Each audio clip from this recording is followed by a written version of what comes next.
it's gonna accomplish. Yo, welcome to Team RadTitan. And today we are going to get on with the weekly collectors chat. We are joined by a very special guest. This is Miguel Figueroa.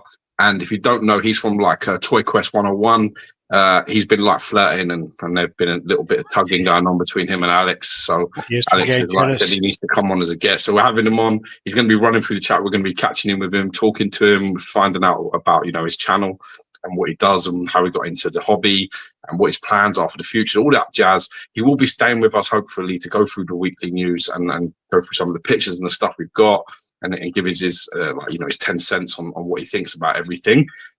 We will be running through all the latest updates. I've had a new piece in. I don't know if Alex has done anything. Probably has. Probably bought 25 things since last week. But we'll be running through all of that business, going through the latest updates from all the company stuff, probably filled in all of your questions as well. If you have anything that you want to ask us, by all means, no subject is taboo. As you know, this is a hobby channel.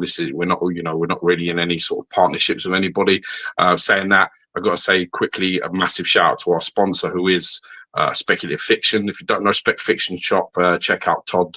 He's an amazing guy, Todd Johnson, and he's telling us as well this week when we were talking about it, you need to check out the weekly wonders on his website. He's got some crazy deals going on over there. We will be talking about that as we go through. There's loads of things to cover. I just want to say welcome to Miguel. Thanks for coming on, brother. You're looking bright, funky, all kinds of purples and blues in your background over there. Power to Puerto Rico and all that jazz. Listen, I'm not in Puerto Rico. I'm here in Jersey, unfortunately. I wish I was in Puerto Rico. But yeah, man, I'm excited to be here, man. Obviously, I watch you guys. Alex has helped me out in the beginning stages of my show with my daughter back in the day, which he did something that was really meaningful for us. For those who don't know, back when I first started, I started the show with my daughter. He actually helped my daughter, and I didn't know this till after. She got her first XM Studios piece, and it was thanks to Alex for jumping in there and getting involved with that. And to this day, she still has it. Like some fan made some picture art of her with it, and it's like she's Spider-Gwen. Yeah, Spider-Gwen. She's never gonna let that go. Like it's her favorite piece, I guess, because it was her first one. But that meant a lot to us, and that kind of catapulted us to where we wanted to be as she was growing, right? So yeah, I'm just happy to be here, man. It's really cool. I appreciate that you mentioning that, because a lot of people kind of forget quite quickly. I don't think so. I've got to be honest that your reputation is absolutely solid. You bend over backwards for a lot of people, to be fair, bro. So yeah, that's why I said it too. Yeah, that's why I said it too, because a lot of people don't know what a lot of us do behind scenes. We don't always say, "Oh, look at what I did," because it's not about that. So the fact that Alex did that, and I found out after, it meant even more, because I was like, "Oh man, that's really cool." Like, I knew of him and stuff, but I didn't know he was in that whole process, and it just meant a lot. So I always say it every time I talk about him, because he didn't have to do it, and he did it, and it was, like I said, it meant a lot for me, but it meant a lot more for my daughter. So it's really cool, man, and I appreciate it. I think as well, we talk about it a lot, like on here. It's like you're a product sort of your environment, and when we first got into the hobby, we found help really, really hard to find. So when you wanted something, or you needed something, or you're having a problem with something, we found out when we came into the hobby that the doors were very firmly shut. And it was basically like, if you knew the right person, you could get the right help. But if you didn't know anybody, if you were coming into the game and you had a few things, you were just asking some questions, wanting to find out some information, it was very, very hard, man. It was almost like a closed group. Yeah. And we didn't like that. So when we started trying to do our own thing, we tried to smash the fuck out of that, leave that broken, busted and finished, because it was all about sort of trying to share as much information as possible. That's why we started doing the reviews, where we actually just spoke about things honestly, because it started to get to the stage where it was all about investment. People, at that time, collecting was much more of an investment. People were thinking, I'm going to get this, I'm going to keep it for a year, I'm going to crank the shit out of it, share loads of pictures, do loads of videos, and I'm going to flip it. I'm going to make some money, and I'm going to buy it. And it kept working that way. But we just come in and was a bit like, nah, if it's good, then we'll really give it its props. But if it wasn't, we basically would just like drop it on his fucking head in front of everybody. And you know, it makes you popular, and then it makes you unpopular. In fairness, quite quickly. It's sort of how it works. But I mean, obviously, you're now in this game. How long have you been collecting for? And I know about your daughter. I've seen a couple of your videos from back in the day. Yeah. What made you? That's a risky sort of game. Trying to, you know, I always find it because obviously I have three babies. I have 3 sons. So I just think to myself, you know, doing that, it takes some bravery to get on that. What was that about? Yeah. So just to take it back a little bit, like I've always been collecting, but I didn't really come from, you know, we were like middle class. We didn't really come from like a high end. Like I couldn't afford statues when I started working. I was saving up my commission. I remember the first statue I got was the Thing from Sideshow, you know, and I saved up my commission for that. I think it was like $600, and at that time it was like a lot, right? But this was a long time ago, years and years ago. But when I first off, I never had any want to be on YouTube. I never thought I was going to be on YouTube. Any of this was not a plan or nothing like that. What had happened was, you know, obviously I started a family. My daughter has autism, for those who don't know. That's why you got the autism puzzles behind here and stuff. And one day we were watching Sideshow, and I'll never forget it. I think it was Spooktacular back in 2010, I think. I can't remember. But we were watching it, and I know Susan was there and Terry was there, and my daughter was watching it on a tablet. And I had told her, I was like, you should start your own YouTube channel. And she got like real sad and like depressed, and she shut the tablet off. And I'm like, what's wrong? And in my head, I'm thinking somebody bullied her, somebody told her she couldn't, you know, the normal things. Well, not normal things, but the things that you would think was the cause of it. That fits. Right. But when she turned around, when I asked her why, she said she couldn't do it because she had autism. That broke my heart, because now it's like, oh man, she understands that, you know, she has a special need, and she thinks that that's going to stop her from being on YouTube. How do I, as a new parent, right, young, because, you know, we're like 20 years apart. Like for me, it's just like, it really broke my heart. At that time, the basement you see now, I was fixing it up, right? And I was going to make it a man cave, not like it is now, but, you know, I was going to put my comic book stuff up and whatever, like, you know, the TV screen, all that stuff. So I said, man, let me run over to Walmart. I'll get some blind bags, right? And I had my iPhones, and I was like, let's just do a show. So I brought her downstairs. I surprised her. Her mom sat on, you know, the theater chairs, and we started our first show. When I hit record, I got to tell you, man, there's certain things that growing up with autism, it's tough to battle through, right? Because she was having issues pronouncing her words, speaking, making her sentences, you know, make sense, things like that. She was very shy. She didn't like loud places, you know, things like that. It was just very hard, especially being a new parent and then being new to autism, to try to like help your kid with that. But when we started the show, man, it's like this trigger came on, and you could tell she was trying to pronounce her words better. Her sentences were making sense, and she was like all happy. And like, it just brought out something that we were working out so hard with her throughout the years, that like when we got done, like we hit end, obviously, right? Because I couldn't really express myself while we were live, right? Because we were recording. And I just looked at her mom, and her mom was just like, you know, and from there forward, we were so happy, but we wanted to continue with it, not only to help her out, right? Because it's helped her out tremendously. You have no idea. But because if we were going through that, there's probably somebody out there that's going through the same thing. So throughout the years, we were just doing blind bags and toys, a little simple stuff, right? Because she was young, she was 10, you know what I mean? And and we were doing that, and then a lot of things started to just happen, right? So I started getting messages from people overseas, you know, that are like in third world countries, or aren't in the place that I'm at, where we have a lot of support, like hospitals and stuff for, you know, autism and stuff. These are people who don't have any type of support, who are reaching out to me to help me out with their situation. So then I started, man, this is really impacting people who don't have that type of help like I do here in Philadelphia and Jersey. And, you know, obviously I'm not a professional, but I would, as a parent, you know, help them out or give them encouragement, because a lot of times people just feel like giving up or their kid isn't talking. And, you know, she started very late talking, and it just, even if it was just one person, like for me, we felt like we were doing something. And at the same time, we were showing Ileana at a young age that she was able to accomplish whatever she set her mind to, no matter what her special need is. You know what I mean? So at the same time, she was growing and learning as a person, and learning very young how to help other people too, because at that time we were doing so much. We were doing volunteer work. We were doing charity work. Then we started partnering up with companies. You know, it started with Diamond Select and Gentle Giant, then XM Studios.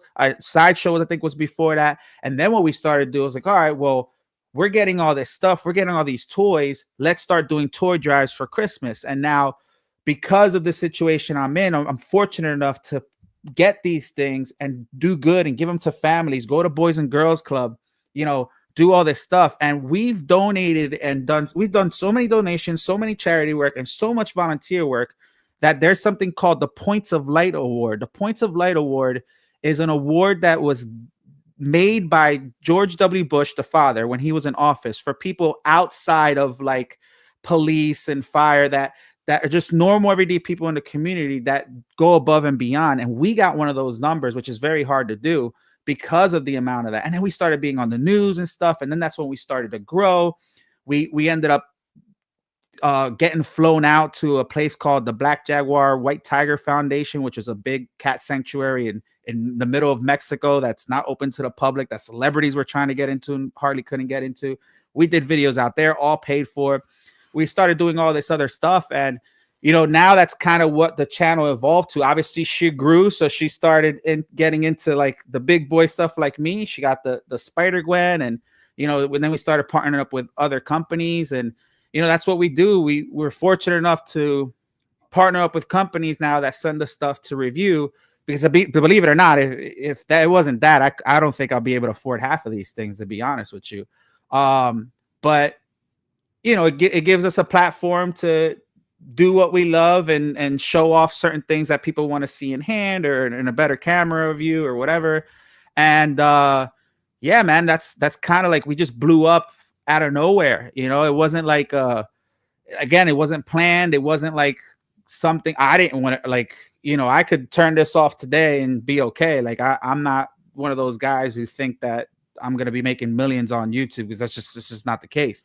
But you know, to be able to enjoy the hobby with people that also enjoy, like you guys, and be able to network and then be able to help people out, whether it's on the autism side or whether it's with kids, or even if it's just a fan that wants to, you know, needs help buying something and is not sure. And then all of a sudden they see a review and say, oh man, you know what, maybe I think that's worth getting now.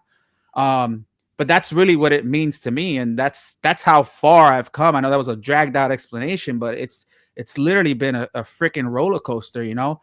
And, you know, now I'm doing events. Like, I thank you guys for shouting me out at, you know, for the New York thing. That came out of nowhere. It's funny because I just went on your show to watch it. And then Alex said, so I just shouted you out. And then I looked at my messages and there was like 20 messages. Hey, they're talking about you. They're talking about you. I'm like, what the heck?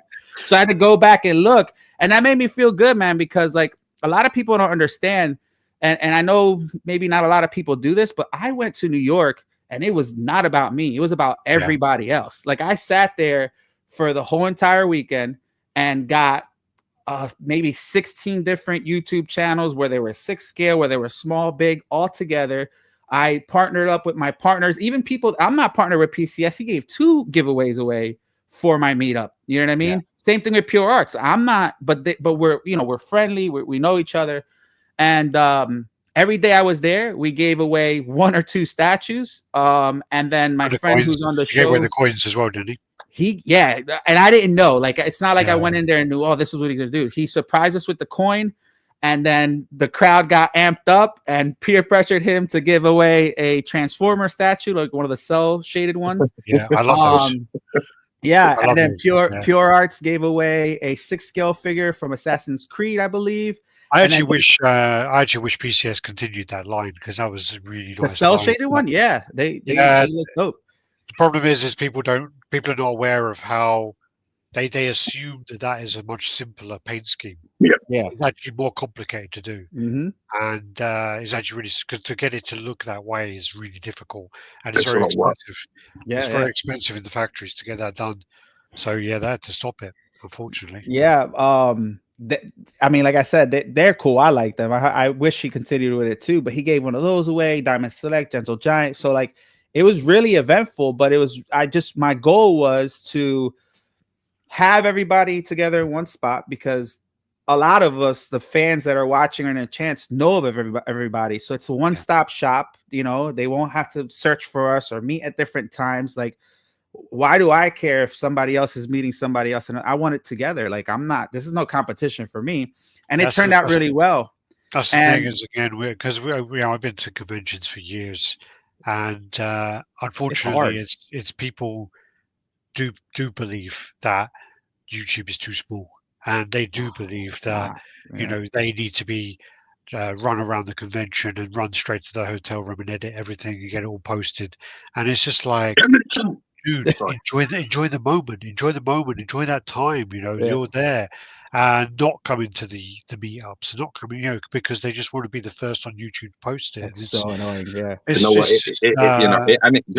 really, there's nothing worse that when you're sitting around a table and you're all around with like other influencers and other people who are like doing similar jobs and doing similar things to you, hobbies, like people like us on YouTube, and then nothing like how they portray themselves on screen. There's nothing worse. Like, honestly, there's nothing worse. Like, honest to fucking God, it's like meeting. It's not like meeting a hero and then being a prick, but it's just like really disappointing. Like, so as long as you keep, that feeling in your heart, as long as it's true, you'll always get the benefits of God if you keep it that way going. If you're looking to make everybody's world bigger, as a result, your world will increase as well. Yeah, there's no doubt about it. If you're in this, if you're going about this the right way and trying to help people, trying to bring people together, trying to make the world bigger, the collective bigger, more people like come together. Let's all get together. If you're doing that for all the right reasons, and you know what I mean, you're not like doing that shit. Like that fucking, I don't know, like filming yourself giving somebody flowers, and you know what I mean, and then you like, you buy the whole stall and all this shit. It's just all the wrong thing. As long as you're trying to do it from a good place, and it's not about views and clicks and subscribers, you're always going to win. But you meet these guys, and I'm telling you, it's really sad, because I know it is the fakes, in 5 seconds. Like 5 seconds, you're like, you're fucking nothing like how your channel is. You're full of shit. I thought you were referring to that time in Singapore with the guy with the jet lag. Oh yeah, he's fucking full of shit. That guy. A lot of them are. But that was really disappointing, because I actually used to watch somebody a lot, and I liked his content, and I liked how he showed things. I liked the way I found him quite eloquent, and I met him, and he was rude, and he was he was just weren't the right cat, man, and he just weren't how he portrayed himself.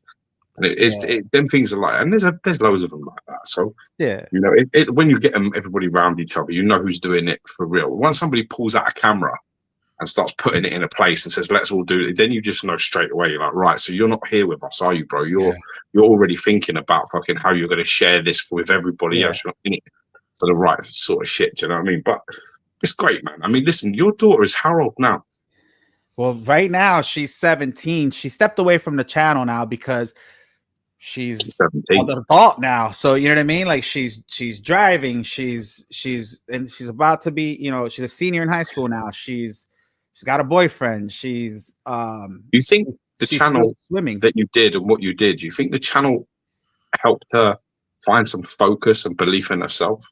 3,000%. Like, I can't, like, if you look at from where we started till like, and like, just look at the years. And the thing is, and I could tell you, want to know why?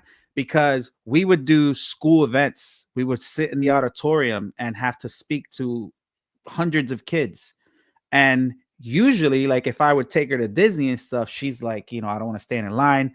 And there she's like, come on, Dad, like, hurry up, like rushing me. And it got to a point where I was making mistakes and she was just like calling me a rookie. You know what I mean? Like, And she's like, you know, like she would, like, I think I'm more like, you know, I'm more active. Like she's a little bit more toned down, but she's now willing to speak to people and shake their hands or like really tell her story, where before she was a little bit more confined and stuff. So like it's really, I think, helped her. And the thing is that now she's going to school, and she wants to go to school for like my part of it, which is like the editing and the camera work and all that stuff, which I don't think I'm that good at, but she wants to go on the other side of that now. So it's like, it's really like helped her just develop herself as a person, and, you know, motor skills and like learning. She learned really quick at a young age what it is to help people and what it is to do stuff with a purpose. Because one thing that I always try to tell people is I never forget where I came from. I know that we started without any help. We started with Diamond Select and Gentle Giant. Until this day, no matter how big I am, I still do their stuff. I don't care if I get 200 views, 100 views on them, because, you know, they're obviously an entry-level statue company. But I'm never going to forget. I love Diamond Select stuff. Yeah, I'm never going to stop supporting them because of views. I don't care. You know, it's they were there for me in the beginning. I'm always going to have their back. And you know, and I remember me being that person where I couldn't afford something like that. I would be okay with a $200, $300 statue. So like, there's a lot that goes into it. And it's funny because you mentioned some things, Gio. And when we were at the New York Comic-Con, afterwards, we all went out to eat, I think in Margaritaville, out of all places. I don't know why they wanted to go to that in New York. That's like going to like a Domino's pizza. Like, why in New York are we going to that? But we all went. And when we sat down, this gentleman walked up to the table, and he was kind of just like this.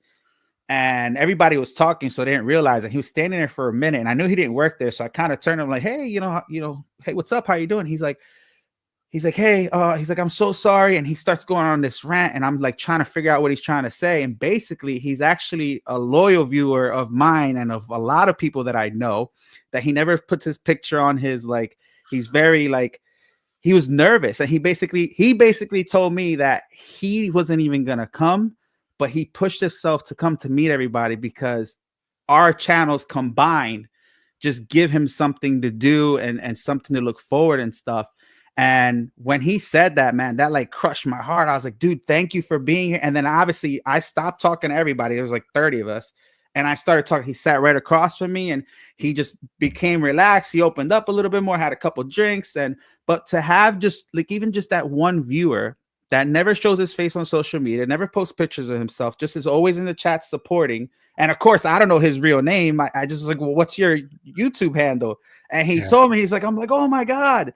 Like, that's so cool that you're here. Yeah. And then when I mentioned it to everybody else, it's like, oh yeah, that's you. And then like, you know, but like that little moment there where somebody's so nervous, and I don't think I'm anybody, I'm a normal person. So for him to be like really push himself to come see us, and it be so difficult to do that, and then he ended up doing it, that to me means the world, because we just got somebody to get out of their shell and come hang, because they don't really hang with people, and they hang with us. So he got to hang out with us. So that to me is another thing that just made everything worthwhile, even though it was super stressful and trying to gather everybody's like herding cow. It's like, it's so bad. But like, yeah, man, it's just things like that are fun. And like I said, you know, we were talking about my daughter. This was really what the channel was for. It was because of her. It wasn't because of me. It wasn't because, you know, obviously it's because of the hobby too. Like, you know, I consider myself more of a pop culture channel, or try to consider myself, because you know, we have celebrities that come on a live show, and we, you know, so all the X-Men stuff was amazing. All the that was a blast from the past, man. Yeah, that was my childhood right there. I was so blessed. It's ours as well, bro. Yeah, totally. Yeah. Oh man. Well, next time I got to get you guys on. It's man. Listen, and that's the other thing. Anytime I have a celebrity guest, if I know somebody is like a real big fan, you got Tim, didn't you? Yeah, Tim. Yeah, dude. I saw Tim at New York, and he just like hugged me, and I'm like, "Who is this?" He's like, Tim's the nicest guy ever. You have no idea what you did. I heard nothing but I've never met him, but I heard nothing but nice things. I've been out for drinks with him a couple of times, and he's a super nice guy. I've heard many super people nice guy. say he's a really nice guy. He's awesome. That's always nice to hear, isn't it? It's just nice. He's been collecting for a while, and he's seen it all. So like you said, he knows what's what. And he was just really grateful. And I got him on the show, and it's funny because he was like almost crying. He's like, I don't even know what to say. And then at New York, I personally introduced him to Cal Dodd, and yeah, you I got don't know what happened. Remarks, the signature of the remarks, and you put the post up. I saw that. It was really nice. Yeah. So, but yeah, if I could do something stupid like that, that's gonna like really mean something for somebody, I'm gonna do it. You know, and I knew of a Tim, but we weren't as close as we are now. And I was just like, hey, why don't you just come on? And he's like, are you sure? I'm like, yeah. And he said he wasn't gonna do it, and he's like, I'm glad I did it. And you know, whatever. But it's man. It's like a once in a sort of a lifetime thing. Yeah, you got to grab them opportunities when they come your way. You know what I mean? You got to try, and that's what, you know, like you're saying, you want to reward people that sort of like have to get up off their ass and just be like, you know, I'm not comfortable. This isn't my environment. If I don't go and like go over to that table and speak to those people, I'll probably never get another opportunity. Yeah, and that's what it's about. Just you got to grab them moments, no matter how small they might appear to some people and large to others. What it's all about, isn't it? You've got to just got to go. It's when you can go. It makes me happy because I'm seeing them like, you know, have a core memory. You know what I mean? Like it's just like they're never gonna forget. Your daughter is 17 when she was born, and then you started finding out that she was autistic. That would have placed you round about when, what was it? 1 in every 300,000 people had autism around 20 years ago. Mm-hmm. We've gone from that. Today we're in 2024, right?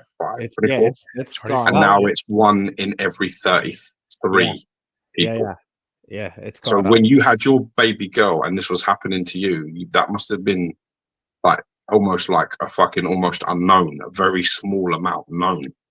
Yeah, you know, it's funny because to this day I'll never forget when we found out. But luckily for us, we have a lot of like where I'm at. We have Philadelphia, which is huge with doctors and all kinds of stuff. So we found out significantly early, like real early, which was a blessing, right? But when I found out, man, I started crying like it was the end of the world until I, you know, educated myself on what it was. Yeah. And then after that, it was just like, you know, for me, it's just like she does everything I do. She just does it in a different way. And she had like throughout the school, she had friends. Like she had this kid in her class that her dad had a binder full of barcodes. And I'm like, what is this? He's like, watch this. And he's all cocky about it. He's flipping through a CD binder with barcodes. And I'm like, well, what is it? He's like, he's going to tell you what movie that is. So pick whichever you want. I was like, what's this? He's like, The Lion King. I was like, get out of here. And then we turned the CD around. It's The Lion King. So he reads barcodes and could tell you what it is, his favorite movies. And it was just crazy. And then there was somebody else who like literally was a professional pianist at like the age of like 7, like could do Beethoven. And I'm just like, I can't even do the Chinese, you know, whatever. And he's over here doing Beethoven. So it's just, it's real for me. It's real. Like I like learning about that stuff, but it's really incredible too. But yeah, back then it wasn't as common obviously as it is now, but I think also that has to do with now how far it's gone, where, you know, there's more stuff out there and more people learning about it. And, you know, it's becoming like a thing now. So more people are, you know, finding out about it. But yeah, it was almost like, you know, a bit of a shock because I didn't, you know, I just didn't know. And then after that, it was just like the biggest blessing in the world. You turned a negative into a positive. Yeah, for sure. Sounds like a familiar theme that you seem to be good at doing. Yeah, it seems like that's something you got, a skill. Yeah. Because it is a skill. Believe me, it's a skill. You know, I've been blessed in my life to work with some of the most motivated people in the world, and I can tell you that they all have that skill. Yeah, it doesn't matter what the fuck you throw their way, they will turn it into something they can benefit or benefit to others from. Yeah. So it's a skill. It's a gift to be able to do that. Yeah, man. It's been a wild journey into the unknown, because like I said, this wasn't something that was planned, and now it's weird because like for the last year, and that's kind of why I started the live show now, because like I knew she was kind of stepping out, so now I could kind of be myself with other people and you know, but now it's like me by myself. It's way harder. by myself, because like I'm trying to film myself versus her filming me or me filming her. Like it's like way harder. Tell this hairy Hebrew that. Tell him that. Educate him to doing it on his own. What it would be like. It would be hell, man. I never said about doing it on my own. You fuck nugget. This literally like I've done a few like reviews on my own in the past, and you know I've set up the camera and I've just had to. I've got a box hanging up, or I've got to sell it. So I'm like, oh, I'll do a review. Or XM, when I was working for XM, I had to do some videos for them, and yeah, I hate it doing it on my own because it's like, you know, George and I have known each other forever, so we've known each other like all our lives, like nearly 40 years we've known each other, and basically, so we play off each other. So when there's quiet, then the other person fills in, and when George does finally shut his mouth, I can fill in my part. But you know, we bounce off each other, and we have that. So then when you're doing it on your own, and for me as well, because I'm trying to focus on the camera, the sound, the light, the position of the fucking turntable, all this. If George is sitting there, he just sits there and talks about the statue. He doesn't worry about it. He's just like, yeah.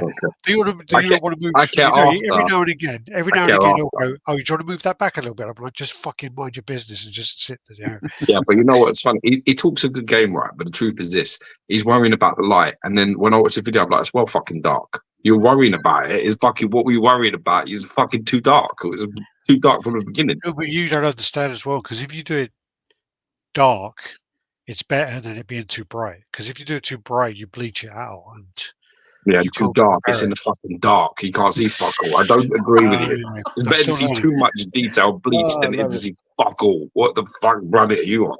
I love it. It's a steep learning curve. That's so funny. It's just that's why now I got Tyler on board when I go traveling. I just go, Tyler, mate. We're really fortunate because I end up going to like Singapore quite a lot, and one of the guys out there, I want to say I met him in like 2017. I think it was the year after George. What year were you there? 17. Oh, sorry, 18 then. So it was the year after you. I don't think you met him then, and I think you met Rob Newbury. And then what happened is basically Tyler, his boss, he's like the head of an international school over there. He's like the dean, they call it. And he came over and he was like, oh, I like these things, I like those things. I had a conversation with him about them, and he started collecting, and he's turned his whole office into a collection room. So basically he has that so that the kids will approach him and come and see the collection. And also when parents come, he says it's like a good icebreaker. But he's now, because I've asked him a few times, oh, can you hold my camera? Can you do this? Can you do that? Can you hold the microphone? He started getting really into photography now as well over the last he's really talented. 3 years, I think 3 years. He's been getting really, really into it. And he's just like spent like thousands and thousands on cameras now, and all the microphones and the lights and stuff. So next time I go out there, I'm like, I don't have to take much because he's going to be filming it. He's going to be recording the audio. I'll tell you, he's got a fucking good eye, Tyler. Really good eye. Yeah, he does. He has a piece of that shit. You won't have it. You don't have it. Yeah. So that saves my ass now and again now. But yeah, so what else do I want to ask you then before we go on to the images? Do you want to go on to anything else? I actually wanted to know what you collect. Primarily. I would probably like to know what you collect. Man, I kind of what is probably the best piece you've got. Oh, now you're killing me. Industry epic. I asked him, you fuckhead. Don't put ideas in his head. I don't want any ideas in his head. Nah, listen. I kind of collect everything. I'm not really like, I know certain collectors, and I don't think there's a right or wrong way to collect either. I know some people think there is, but I don't think there is. I know some people want to keep it 6 scale or want to keep it 1/3. For me, I like the bigger statues like these guys. I think it has presence. But I also like the smaller statues because as you can see behind me, I don't know if you can, but I feel like those are filler statues that could really make your display pop out a little bit better, right?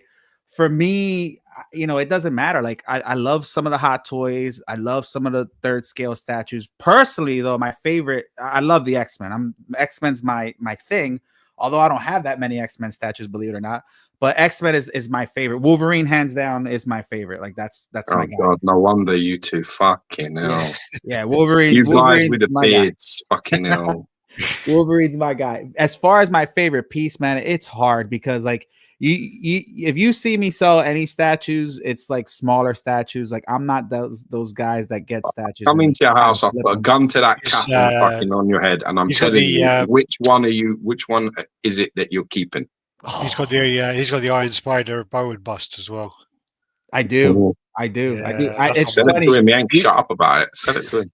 Oh my God. Listen. I don't know, man. I'm really a big fan of this Joker one, but I just got the LBS Hulk, like the whole 3-pack thing, and it's crazy. But I really love this Joker. You know, but they're like Penguin toys. Yeah, I purchased the Batman. They have like a Batman Hush that's like that, but I don't it's been like over a year now at this point. I don't know what's going on with it, but this thing is great, man. Like I know when it came out, there was some like, you know, because it went from 100 ES to 199 and people started flipping out about it. But yeah, they did that thing, didn't they? The Iron Studios did it a while back where they had different countries have different edition sizes, and that's what they did for that. They had the 99 was for China. The international, then there's the international one, and they did that before with Iron Studios, which kicked off a load of fuss. Where they had, I can't remember the piece now. What was that? Captain America. Yep, Captain America, the film version, and the Iron Man as well. They had like the Brazil edition size, the international edition size, and then they had the European one as well. Right, and that really edition sizes. It was just a different plate underneath. It weren't different parts, anything. It was just different PP. Exactly. Yeah. So that's what happened with this one. But when I got it, man, like I was nervous because there was obviously all this drama behind it. But when I got it, man, I was like, wow, this is pretty cool. And obviously the size and you know how iconic that story is, and just the pose, and it's just really well done. But I'm a fan as far as company wise, even though I think right now PCS is killing it. For me, I've been a huge fan of LBS. I don't know if it's because they're shit hot at the minute. They're really doing it right. They're doing huge statues, and they're like it's characters. Like their Magneto, man, is amazing. I love the Magneto. The Hulk looks good. The Thor, I know a lot of people didn't get it. That's a wicked piece, man. Thor looks amazing. I've seen them, and I prefer the Thor over Magneto any day of the week. Yeah. But I mean, he's just got something, Jay. Jay just has something. Jay's got something. When he does the character and stuff, he seems to just be able to capture them right. He seems to know the right kind of add-ons and the right portraits everybody wants, and the right hand. Like, you know, he's doing an Aquaman. He's got like Aquaman full get up in it, and he's got the cut off the spear hand. Then he's got the sort of like water powered hand. Then he's got the fucking museum poses. You know, he's really got something with that, where he just not like he doesn't put in switch outs that people are like, why? Yeah, like Prime One do like 3 heads, and it's just the only difference is like a slight smirk in the mouth. And I've got 8 portraits on that Thanos he sent me. I've got 8. Eight of them. Thanos is beautiful. Yeah. I've got 8 portraits. None of them are bad. I swear to fuck to God, none of them are bad portraits. None of them. They're all good. Like 5, 6 of them are fucking elite out of 8. 2 of them I'm a bit like, that's a bit similar, or that's a bit whatever. But I'm telling you, when you can do that, I've not got any statues that are like that. Yeah. If I have statues that are like that, they are clear, like, that's the one. That is okay, but that's the one. And there's things out there that he hasn't even really put out that like I've seen behind scenes that are just are gonna blow people away. And and I have the only thing I don't have as far as like I have pretty much every single one except the Captain America, which is the one I need. But like I got the Thor, I got the Hulk, the Magneto, I ended up getting the Cyclops, which I also think is a fantastic piece. It's down here hiding. And I was privileged for him. He actually sent me, I bought all those, by the way, but the Superman he sent me for him to help him with his reviews, I got that. And it wasn't a bad piece. I'm not a huge DC fan, and I'm not a really big fan of the Superman in the black suit. But like if I were to get a Superman in a black suit, it would be that one. I think for me, the number one Superman, in my personal opinion, is the big Prime One Studios Hush one, which I also want, but I never got. But I think that for me is the best Superman and a complimentary Superman. If you wanted to get a black suit, I think that's not. It's not like the base on that. The Prime One Studios base is shit, man. That Hush Batman, I've been there and seen it in person. It's like blanket. It's like I just feel like because he's high and he's like, you know, looking down at you. He like the figure. The figure is stunning. The textures on it, the shading on it, the musculature on it is absolutely flawless. And that fucking bass is not. I don't like that bass, and the bass is a big part. This is the point I'm trying to say about Jay sort of stuff. His basses are good, man. His basses are on point. You've got to get that bass right, because then it's complete. Yeah, I agree. I say that all the time, especially with I don't like looking at something and being like, "This is fucking crazy. This is shit." Not like being able to do that. You know? Yeah. I want to be able to say, like, you know, see, I like that. I like, you know, I mean, Jay don't even know. Like Jay sent me the Thanos, and he didn't even know the characters on the base, even though I told him. He sent me and he said, "It's this person, that person." No, it's not. Those three are wrong. He was like, "Really?" And I said, "Yeah, these are who they are." And I sent him the pictures, the reference. And he was like, "Thanks for that. I'm not going to need that." I fucking love that guy. He's doing some good stuff, man. But that just means he's listening to the right people. Because whoever told him what characters to use when it was in discussions, he listened to the right people. He thought, you know what I mean? And that's the main thing, because they're all the right people. The Infinity Gauntlet series, it's all the right guys. So it's fair play.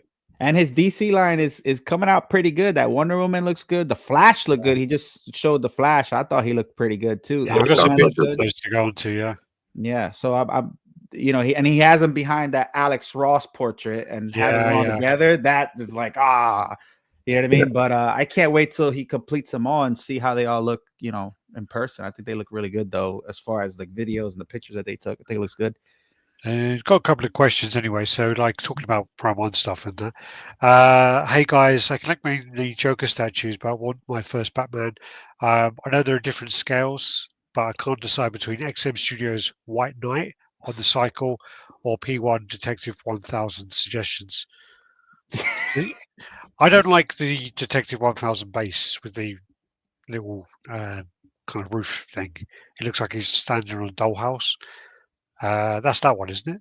Yeah. The one where people thought the leg was like weird. Yeah, there was like a leg issue with it that people thought because of how he was standing, it looked awkward. And then the other side of it is the White Knight is a story I'm not really that familiar with as well. So White Knight looks pretty epic. There's two elements there. This is a contradicting choice, because the truth be told, the Prime One Detective 1000 variant cover, I can't remember who it's by. Who? Femback, isn't it? Yeah. Femback. Whoever. Yeah, that is like a figure statue. So the base is kind of like it's almost irrelevant.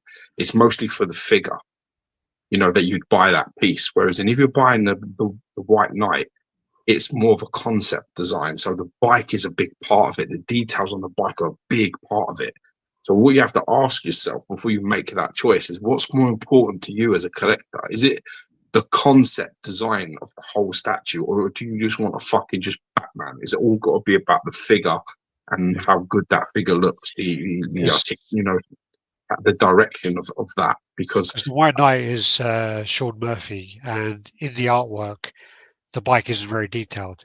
So XM actually went away and made it more detailed to look. And you get to take all the panels off as well. Yeah. If you're asking me which one, I've seen them both, and I prefer the XM Studios White Knight with relative ease as a stunning fucking statue. So I would pick that, but that's based on just looking at the statue, you know, aesthetically, not my personal choice. I mean, if I was going to pick a Batman statue for myself, if I collected 1/3, it would be Jay's. It would be his black suit version. If it wasn't 1/3, I am a quarter scale guy. I really like Sideshow's Frank Miller, The one who's jumping with a lightning strike strike. Yeah. I really like that. The Dark Knight Returns. For that one. I think that's a really nice Batman, personally. Yeah, that's just me. Yeah. Have you got anything to add to it, Miguel? Anything you would say? Yeah. So everything you said was spot on. The biggest thing for me that I'm going to tell you right now, because I own the White Knight on bike, is the footprint. That thing is huge. Like when I'm talking about, it's like I did a review on it, and I'm like this, and my daughter's like this, and the thing is as big as her doing this. But it has a huge presence. But like, you know, he was saying the focus more is the bike, because Batman's not that big. But the fact that like he's basically like burning rubber, right? Because you see the like, it's almost like the statue's telling a story. Like he just turned a corner and like he's about to go off again. And the cool thing about it is that you could have the option of having the bike covered in armor, or take the armor off and show all the details with the guns and stuff. And it's freaking amazing. Anybody who's gonna walk in is gonna be like, that is dope. That you're gonna get that reaction. The Detective 1000 one, I think it's also a really, really good piece. I do agree with the house being a little, you know, but they really want to focus on Batman himself. It looks dope. The smoke, all that stuff, it looks really good. I don't think you're gonna go wrong with any of them. For me, it's just like you gotta, if you're not gonna be able to display that Batman on White Knight, you're gonna have to go with the 1000 for sure. And also, I mean, that was going back to what you said about you could take off the armor and have the armor. The only way to get approval was to add the panels on there to block it up so it looked like the artwork. That was the only way to get that approved. Yeah, because it wasn't going to get approved because they thought it was too simplified and they didn't like it. So they added all the stuff, and then, you know, Warner Brothers were like, that's not what it looks like. Isn't that crazy? And a lot of people don't know about what goes into licensing and permission and stuff. And here I thought, man, they're giving us option, but it's really a licensing thing that made it convenient for us. They had to block it all off. Yeah, which is crazy to think about, because they could have blocked it all off, and it would have been much easier work for them to do. But you know, they went like XM do. They went above and beyond on that one, and that's a true centerpiece, which is what they do. They do showpieces. You know, what was I going to say? The other question: what's the most stupidest thing or situation you guys seen in the hobby? Hold on, let me go get my notebook. Hold on. Let me get my binder. Yeah. You guys can start on this one. I don't know where to start with that. There's been so many. There is. I mean, probably like the Imaginary Mars stuff was quite bad. What with bats, you mean? Or we got to name our shit? I'd say like that was probably one of the stupidest things I've ever seen. We started touching upon that just before on the chat where we were talking, where someone came at Todd in his own group, and you know that's just a stupid thing to do. But what happened is like Imaginary Arts had an issue with me. They were sending us prototypes to review, and I went to Singapore and I paid to go to Singapore, and it was quite expensive. I filmed all of the Imaginary Arts stuff. They had about 12 statues. At that time, I filmed XM, and I filmed Connecticut, and I filmed HMO, and I filmed whoever else was at the con. XM had about 75 statues at this con. So maybe even 90 statues. I did 120 videos of just XM, I think, at this con. And basically, I got then slack from this guy to say, hey, you know, you're a piece of shit. You know, you came to the con and this and this and this. I'm like, you didn't pay for me to come. I came, I filmed your booth. I filmed XM. I filmed them. They've got 8 times more stuff than you. So obviously they're going to get more coverage. And you don't own anything. And he went on our group and basically said, you're a piece of shit. Something about flies are attracted to shit, as you know, and all this stuff. And they went after me on the group.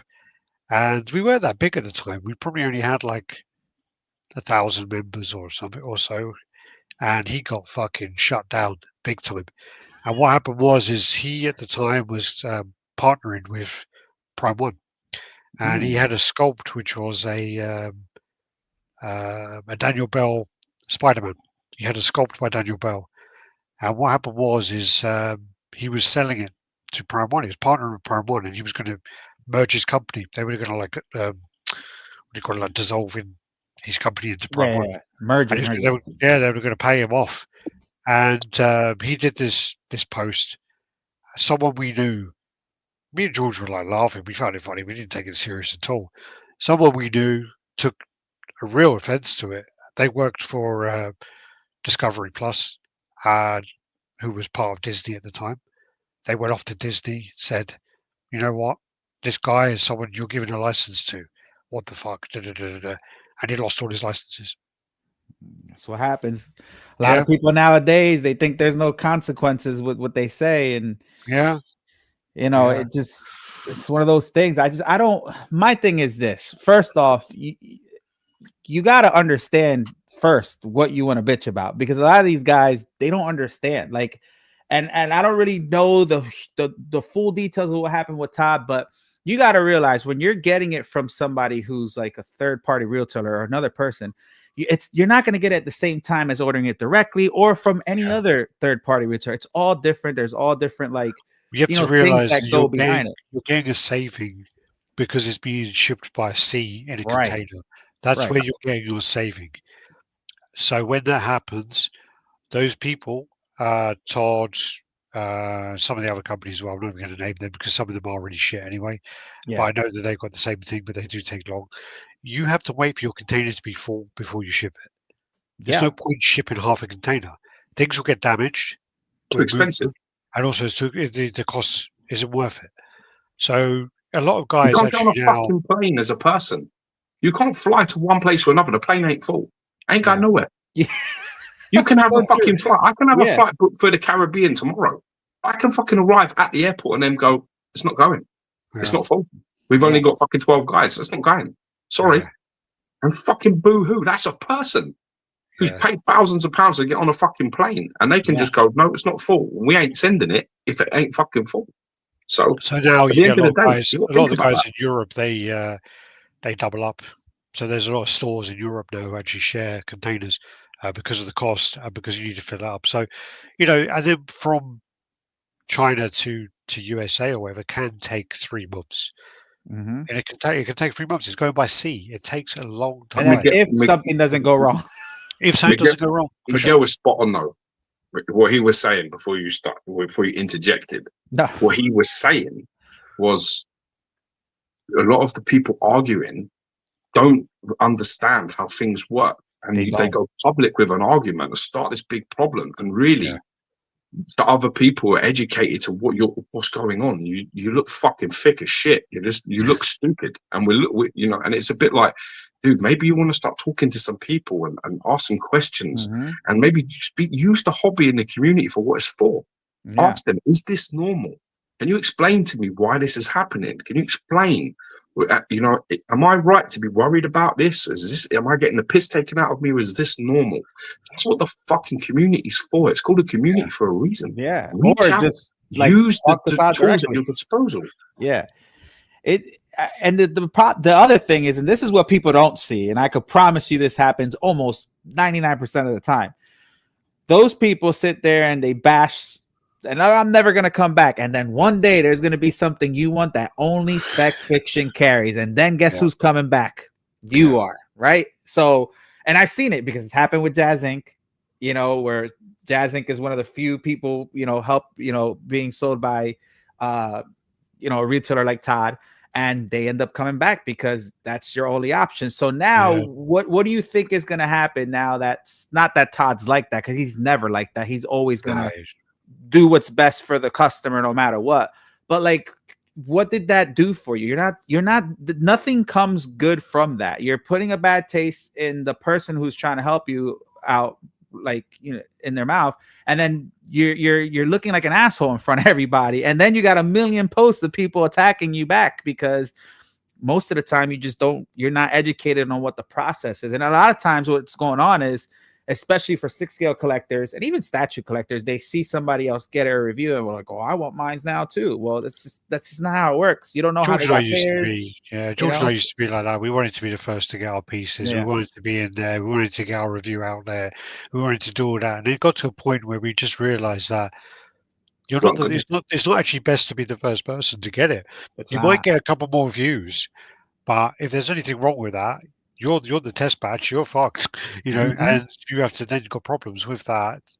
Then you're going to suffer. But yeah, so we just realized, well, just wait, it's fine, don't worry about it. But so going back to that Jazz Inc., Jesus Christ, that 1/6 scale Catwoman, holy shit, that's them, isn't it?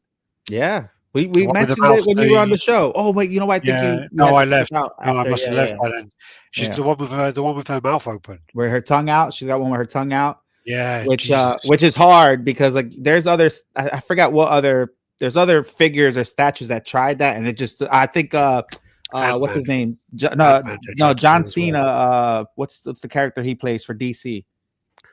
Oh, Peacemaker. They tried one with him with the tongue out, and it just looked weird because it's hard sometimes to capture a moment on screen and transfer it to like a figure. It just sometimes it doesn't work. But for the that's why you look at all the life-size silicone busts of all the actors and all the actresses. They've always got their mouth closed. Yeah. So for them to nail that with the Catwoman, I thought was different and was cool. Yeah. I was on Spec Fiction. I think there's another reason why their mouths are always closed down. Probably. Can you imagine having a life-size fucking bust of Michelle Pfeiffer with her mouth open? I'd buy it. I bet you fucking would. Yeah. My girlfriend would be like, "Why are you cleaning that again?" It's like, that's really dusty. Yeah, there's people are saying they got the Jazz Inc. Catwoman. Yeah, I see that. FJB, yeah. Critical Mass in the house. How you doing? What's up? Critical. Let's get on to some images. So, see. Let's do that one. So yeah, what we were saying earlier. So with the Spec Fiction, they got the weekly wonders at the moment. So the ones they've got on at the moment, you can check out, is they go for XM this week. Batman, Joker, Shergo and Roshi, Batwoman, Bay Ray Bill, and Beast. So they're the pieces. And also, if you spend $250, so you spend between $250 to $3,000, you get 30% off, and if you spend $3,000 plus, you get 35% off at the checkout. So they're the pieces there. Check them out. And add that better Ray Bill. It's nice. Yeah, I do like it. It's just the it's a big. It's a bit of a footprint. It's a footprint, yeah. Yeah. Because again, it's got his hand is like holding the hammer, and then his other one's out here in one of the poses, so it's very long. With the cape, it's like really long. I think it's about like 22, maybe 22, 23. Like for quarter scale, 22, 23 inches. Like that's quite long. Yeah, a bit like, it's a bit much. And then let's get on to these. So I just want to give a shout out to Happy JCG Art. So he's a good follower. He's a good follower of us. He's been following us for a long time. He posts his art. JCG Art. Get in. Look at that. JCG. And obviously his stuff is inspired by some of the statues as well, if you look at them. So yeah, they're great. Fantastic. That looks really good. Venom, Carnage, got a Spider-Man. They said he's trying to get he's got the Venom and Carnage on display at his place. And every time he does a Spider-Man, it sells. So he needs to do another one. He's got like Captain America. Oh, I like that. The Thor as well. And it's got talent, man. That's for the Hulk transformation. Oh, man. I like that. That's another one of my favorite pieces. Yeah, I've got that. Yeah. I love that piece. Just wanted to give him a shout. I mean, he's always posting his stuff. I always comment on that. And JCG, man, go in and check him out. Buy some of his shit. He's got some great stuff. JCG Art. Yeah, JCG. Should be fucking happy with this sort of talent. I'll tell you that. Yeah, I wish I could make that. Hey, there you go. We worried we weren't going to be on when we went for Dante. How you doing? Keep doing what you're doing, mate. You're doing a fantastic job. So I've got this piece, still need to unbox it. So this is just to remind me to get my arse in gear, get this out, get this unboxed and do the video. So I'm really excited to do this. I'm not going to go through the anime again because I've described it about 4 or 5 times, but really, really great anime if you want to watch it. It's 12 parts as well on Prime video. Definitely check it out. But yeah, and then this is on to you now. We did Nightcrawler last week, so good, all right. Good. Okay, so I got in the fan art Colossus this week. So this is the Quarter Scale Colossus. Been waiting actually a little bit of a while for this one. It took around 10-12 weeks to arrive. Thankfully, it arrived in one box, and it's quite short and stout, really. So it's not too crazy considering the size of the piece. So you get your 3 foam layers, and then Jesus, it just gets a bit crazy. So this is the Sentinel head base that it's standing on. And I mean, I haven't actually got like small hands, but it's quite wide, it's quite big. Yeah, I love the colours on this as well. I love the sort of like the pinks and the sort of gold. Gonna look cracking. And he has got, it's a weird thing. He's got like a look of absolute fucking terror on its face. It really does. Like it's like you see their faces like the on the bases that people have, and they're kind of like I don't know what they're kind of like. They just look a bit plasticky, and a bit like like they were made by Spectrum. Do you know what I'm saying? Look a bit shit, to be honest. And this one sort of looks like a fucking really good one, and it's like busted up, and its jaw is sort of dislocated from its face, and it's almost like it was roaring as it was fucking smashed in half. This is the hammer. This actually goes in his hand, or as part of the hammer. So this goes in his hand, or sort of it goes into the base. It's pretty cool. That goes into his head. Yeah. You use it as actually to beat someone with. Oh yeah, you definitely throw that at someone. It wouldn't be nice. Sentinel base is seriously next level. Geo's right is an expressive base. Yeah, it's a funny thing because I've not really seen it. Whenever I've seen the faces, they kind of look a bit, a bit like there's nothing going on. And I understand that it's a machine, but it is actually captured it breaking down, which I kind of dig. Musculature on that's fucking fantastic. The wraps are really good as well. Do you know what the wraps are a bit like OG Sagat, just better? Oh yeah. And the shirt, the vest as well looks great. Oh, nice. Yeah, this is so you get like 2 busts with it. So this is the first one. The head is actually attached to this one, so you can't switch out the head of this bust. But you have multitude of switch arms. So that's the Sentinel eye. The eyes all light up. He's got 1 eye in his hand. He's got 1 eye in the base. That's like a spare left arm. It's just a clenched fist. Yeah, jeans are great as well. Yeah, he's got some nice like blue jeans. He's wearing like X-Men Timberland boots, which are fucking awesome with proper laces and everything. Let's go. Proper wicked, man. And then this is the bearded portrait that goes into one of the buses. You've got this bearded portrait, which I really like a lot. Reminds you of me, doesn't it? He actually is neat and tidy, man. This is the cross-armed bust. There's a switch out sort of for the pose, so you can like switch out the bust, switch out the torsos, and have and that's the bust to put the spare torso on. You can also put the hammer into that, and it's one of the hands as well. God damn it! they don't come off. Oh, good. They're like proper attached. You can't get them off. Yeah. I just hate rebar on statues. I mean, this looks more like it's something that Magneto's put together, but kind of makes just loads of like bar of steel. But this is like because if you think back to animated series, he's like in the vest and jeans when he's fixing the mansion, isn't he? Yeah.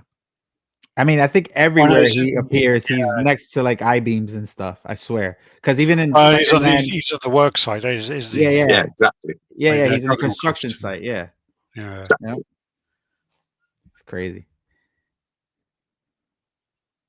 So that's the underneath of it, and that's the bust there, so you can put it into there. You can also put that one in as well. So all of that, the top part of it, you can stick that into the base as well. He actually holds the hammer in his hand as well, and then you can also stick it into the skull of the top of the Sentinel's head. So that's cool. Great portraits, very neat and tidy, very, very good work. This may be one of their best pieces that I think I've got. Wow, it is that good. It really is. I mean, I'm looking forward to seeing it. It really is. Well, if you come into my house and you're there longer than 4 seconds, you'll get to see it, won't you? Wow, that looks really good. Yeah, boots are nice, man. Proper laces. That's the inside of its mouth. That's the light up eyes. And the funny thing about these eyes is an interesting thing, which I don't know if any of you have come across before, right?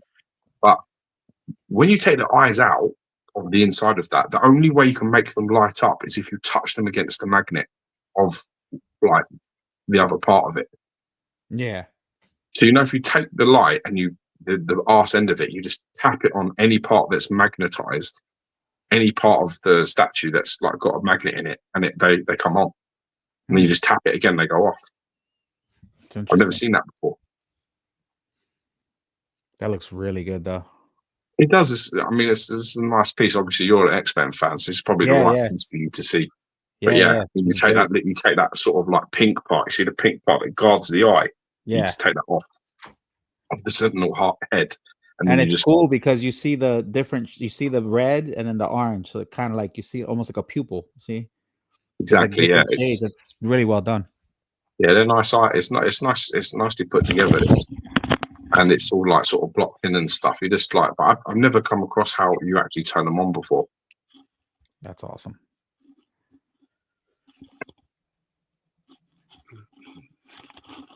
There's like a ripped out eye. There's the jeans, which obviously you got this proper body going through.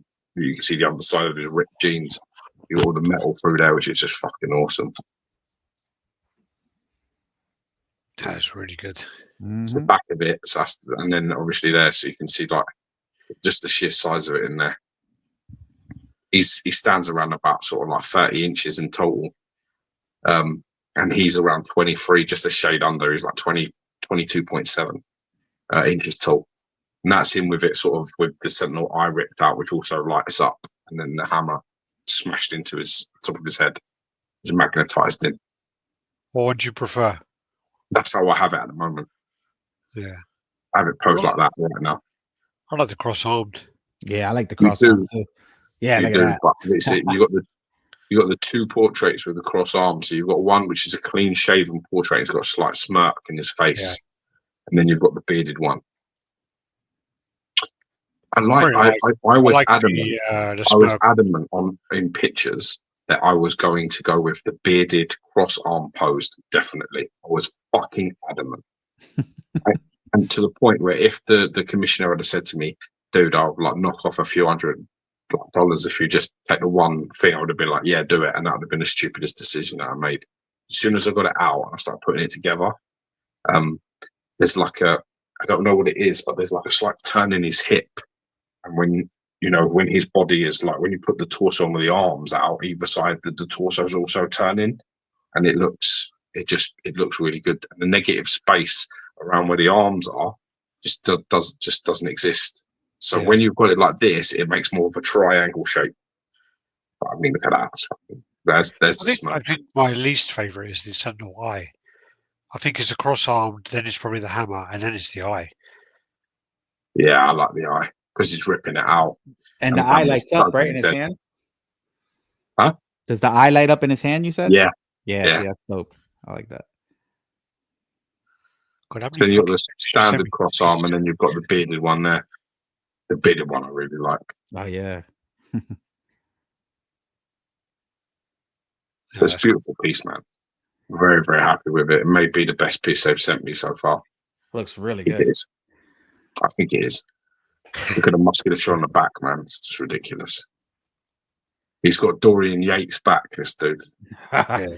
And they got the muscles right too, because sometimes like certain muscles don't look like they belong there, but he looks good. Thing is with this guy, so I like this commissioner a lot, like on a personal level, because when I talk about things about the statue, he talks about like we're a bit OCD about how things should be. Do you understand what I'm saying? And he sort of he says to me that, he sent me a message the other day where I sent him a voice note when I got it, giving him my thoughts on it. And he said, there's not many people, he said to me, there's not many people who notice the shit that I put in here like you do. There's nothing I do gets past you. I put on all this like secret shit that nobody sees. He said, but you always find all the stuff. And in fairness, we have that sort of thing in common. We kind of like how we like it. We like the detailing in it. So, he just gets these decisions right. the build of him, the vest work, the textures, he just gets all that shit right. And to be honest, for fan art, you get like the bust, 3 heads, all these switch out. It's fucking crazy. Like he covered every single base that you could possibly ask for. I think this one is done really, really well, and I think it kind of it goes really, really well with the character. But I do think some of his other pieces, the characters look a bit too juicy, man. They look a bit too bulky for the character for me. Who? I think like Black Bolt was a bit much. Black Bolt's the best Black Bolt out there. You're fucking off your tits. Yeah, there was another one as well. There's a few of them as well. Like I try to think off the top of my head. There's a couple, but I do think this one fits really, really well. Fits perfect. Terax is massive. No, I like Terax. Actually, I like Terax as well. I mean, that one. Better builds a little bit more. His body type is a bit different, which I really, again, this is the things that you notice. I'm dreading getting the bust back out because that bust was so fucking heavy, and I'm really worried about it being damaged because it's so heavy, and the removal men must have fucking slammed that about a bit. So I'm just dreading opening that. But also, I was quite rude to the removal guys anyway, so they probably threw a load of my shit around. It's like a restaurant, man. You don't look. You don't start arguing before you've got your food, bro. You know this. Yeah. What you do is you let them deliver your shit, and then you give them shit when it's done. You don't give them shit before it's done. This is rudimentary IQ shit. Yeah. Oh no! Be difficult before you've got your food. Get your food and then start being difficult when the bill arrives. Don't fucking be difficult at the beginning. No, they got the stuff here, and then basically, I then told them, "No, you're taking it upstairs," and then that's when they weren't very happy. So we got Legendary Beast. So this is their Aquaman. Talking about all the switch out stuff. So they got quite a lot of switch outs on this. So this is the king kind of posed with the. It's not a trident, but you know that thing was trident. It's called the King's Trident, isn't it? Isn't it? But it's 5, so people go off about it's not actually a trident because it's not 3. It's not. Is it a 5 then? Yeah. What's it? Definitely prefer that Colossus over the Sideshow and XM ones. Yeah, I had the XM one. I sold the XM one to get that one. The Colossus is making me question only collecting villains. Alex, I used to say the same thing about my high school girlfriend. Was scared about her coming back because she was so damn heavy.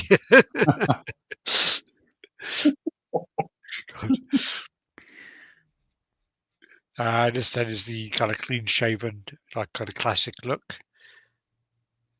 And there you go, close up there. Looks nice. Yeah. What do you think, Miguel? I like it. I mean, I'm not a huge Aquaman fan, but like, you know, I love that's the original, the old school suit, right? Because I think they've gone away from that a lot, you know, especially with, you know, the newer stuff. But yeah, with Momoa, they try to latch onto that now, don't they? A lot of them. Yeah, but the base for me is freaking phenomenal. I got the Kraken in the front, and you know the water feature in the back. And again, the thing about LBS is these are just museum poses, but he does so well with them that, you know, with the base and the details. I mean, we're talking about anatomy and Colossus. I mean, look how ripped he looks here. This looks really good as well. I don't know which pose or which portrait I would like. I kind of like the bearded one, but you know, if you want to go with that look from the Alex Ross part painting in the back, I think obviously the babyface one is the OG one. I think he's also got the water hand there as well. Do you not think, Miguel, that he's captured the pride there? Oh yeah, like for the sure. regal part. I feel he's captured it. Like if you go back to the portrait there, you go from the waist, sort of like there. That picture. Which one? Sorry, that one? That one. That's just like chin fuck up. Look, the anatomy's there. Chest is high. Chin is high. Proud as a king. Like pose. Very stoic. That. Yeah. Just got that. It's just got that right. I really like that. Yeah.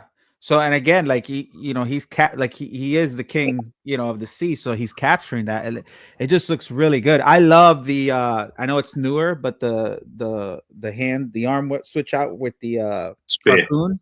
or the spear. That's pretty dope too. Even though it's newer, so like you would have to really figure out how you would display it with the proper portrait. But I thought that was a cool thing to add. Who takes his hand? Do you know who takes his hand? Isn't it Black Manta? It's always Batman. It's always Batman. No, I don't know. No, I said Black Manta. Is it not Black Manta? Oh, Black Manta. I thought you said Batman. I don't remember. I don't know. wish it was Batman. I fucking love Batman.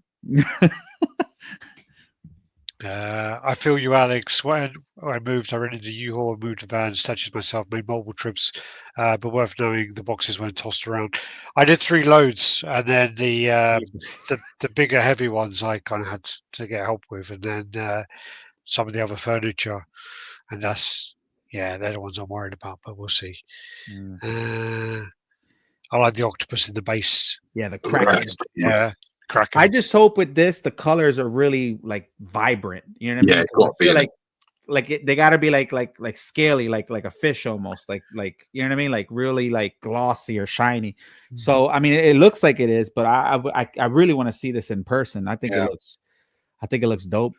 I like it a lot. Yeah, the wave on the base looks great as well. Oh yeah, for sure. And I always like on the back as well. You actually have Atlantis on the back. I don't know if anyone can see that. Yeah, it's down the bottom. Yeah. So like here, you can't really see it very well, but it's all there. Oh wow, yeah. That's dope.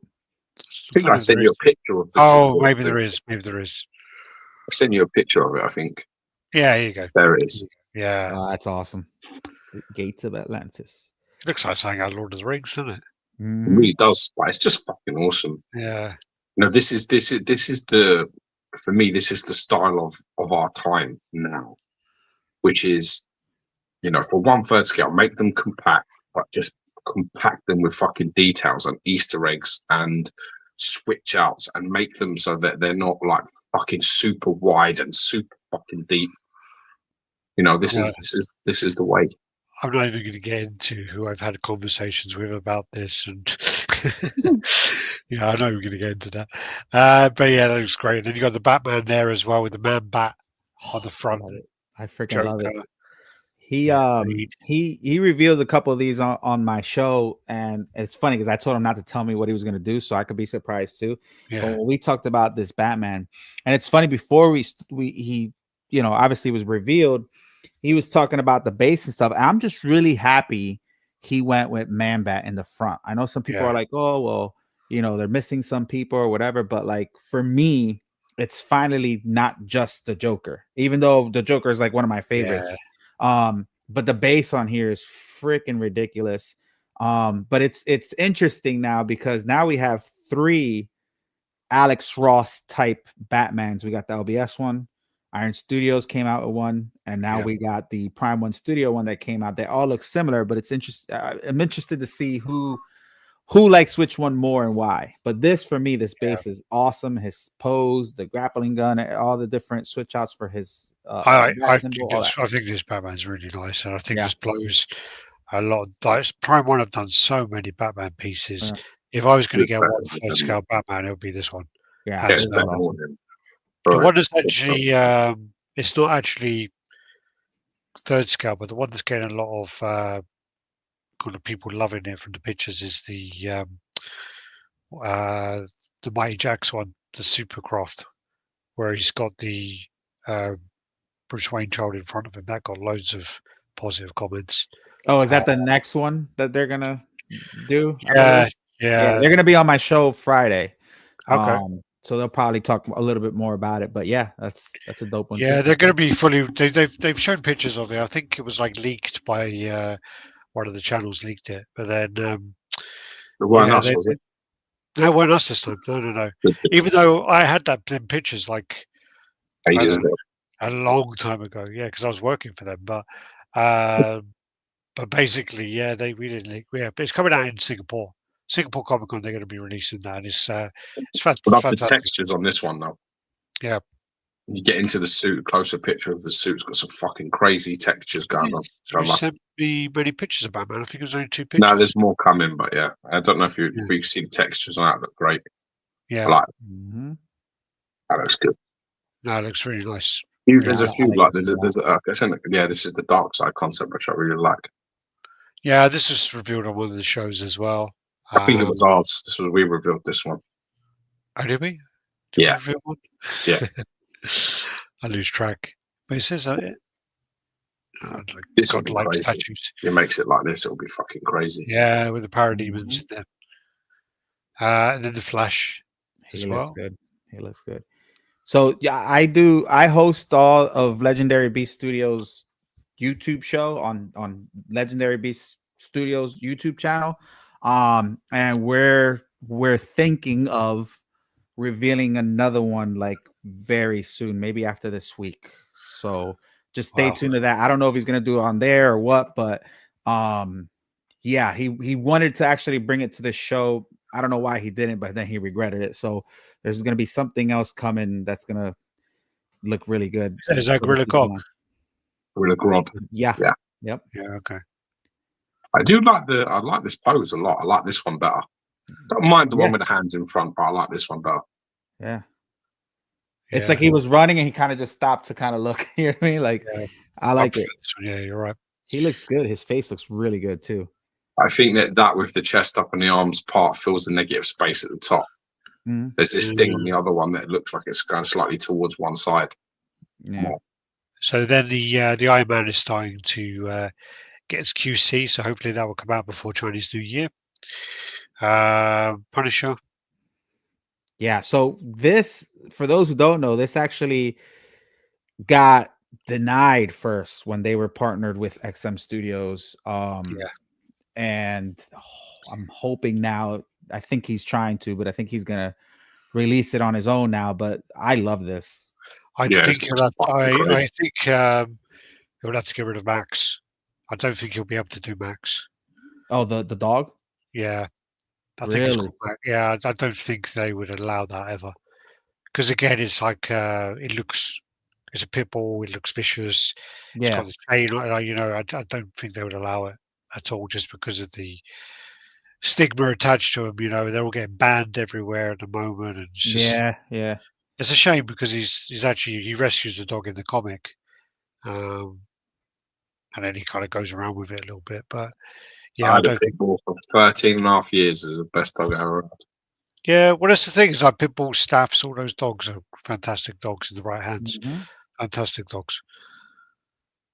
And you see all those videos of like the XL bullies and stuff like that, where they say to people like bark at your dog or blow in your dog's face and all these things and kiss your see what they do.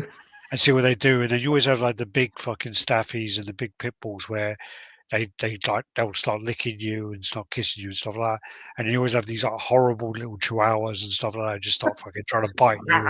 Gnaw your face off. And everyone thinks it's funny because it's a little dog. And it's just like anyway. Yeah. I love this Punisher though. I'm not a fan of Punisher amazing. like that. Like you know what I mean? But this is awesome. I love this. The graffiti, everything, Warzone. Yeah. Paying homage to the comic. Like those two busts are so different as well. I mean, like look at that. I've seen quite a few other versions of this one as well. But these are great. I love it. I think Max will get the chop though, unfortunately. And then these are all the versions of Superman. So yeah, I got the black one. It looked good. I liked it. Yeah. Got quite a lot of legendary beasts today, haven't we? Yeah, I think I got added to a group today. Oh, okay. I don't really like. I don't always go into all of them, but because it's legendary beasts, I like their stuff. I was like, I'm going in. That's the one he's got. Here you are. Yeah, that's the one I got. I love the bearded portrait, and it's funny because I thought I was gonna do the one with the hair, right? Because that's like when that's how he returns. But I end up putting him with the beard. The eye one, the one with the eyes, it's. Wait back like 1 second. Cool. My voice coughing 1 minute. It's cool, but I didn't like it better than any of the other two. But the bearded portrait is super dope. Yeah, what happened to Michael Turner? He got like leukemia or something similar now. I think he passed away. Yeah, he passed away. He had some condition. Unfortunately, he's quite young as well. Yeah. The Superman there, He's packing, man. He's got bulge there, and jeez, he's like smuggling something. Check that out, Yeah. Jesus Christ! But it's cool because he offered different versions. You got the black suit, the baby blue, and then the navy blue. So like, this is for me. This Superman for me was a good complementary piece to your already Supermans that you might have. And if you don't have one, you got 3 options to choose from. But for me, to have a different color was very good. I think it's also good that he done it all on day one. He didn't like kind of mess around and do it later on. Oh my god! Again, it's like certain companies do that, and it's just they do every single thing they can to milk a line, and it just drives me absolutely crazy. Who eater head. We did well, even by Prime One are the worst. Prime One are easily the worst. I mean, yeah, Tweethead do it, but then they always say they're going to do like another version of all the Master Universe. There's always going to be that classic version coming, but Prime One do everything they can. So they do a color variant, they do a size variant. They even do it where they release the same statue again with a smaller base, which they did with like Maria and another character. And it's just, yeah. The worst one though is the Guyver, because they did like a really slight color change, and it's just like annoying, really annoying. Yeah, the American bulge. 1/3 scale Morg would be absolutely Morg. I would love to see a quarter scale Morg, to be honest with you, but I don't think you'll see it. He didn't have a very long run, man. He was only in about 5 comics before he gets killed, I think. He gets done, man, badly, but I think Terex chops his head off. Yeah. A lot of options. Mm-hmm. And there's their Wolverine, which potentially is going to still get made. Gosh, so. I can't wait. I cannot wait for this. And there's other things down the pipeline that, I can't wait. I'm so excited for this. And you got the Wonder Woman again. She looks badass. I think this is one of their better, like out of all of them, I think this is one of the top ones for me. That's freaking dope. Great capturing of femininity and strength all at once, which a lot of people don't get right. No, you can be hot. You can be hot and fucking strong and feminine and all them things. You don't need to have a crew cut and fucking blue hair and all that fucking shit done. It's not. This is a stunning bit of work for sure. Oh, Leon, you just wait. You just wait, because I've seen it. You just wait. Yeah. Well, think about it this way: 2025 is the Fantastic Four year, so they have to wait till then. I think. Yeah, she's beautiful. I really like the helmeted one. Yeah. Like this one's kind of dope too, but the one where she has the gladiator helmet. Yeah, that for me is like, when you want to talk about Wonder Woman, her Amazon like background, this to me is really good, and you don't see this much. You know what I mean? Yep. So yeah, I like this a lot. Yeah, me too. You got a nice little battle damage on her shield as well there. Mm-hmm. Yeah, she looks awesome. She looks really nice. And then is that this one though? Yeah.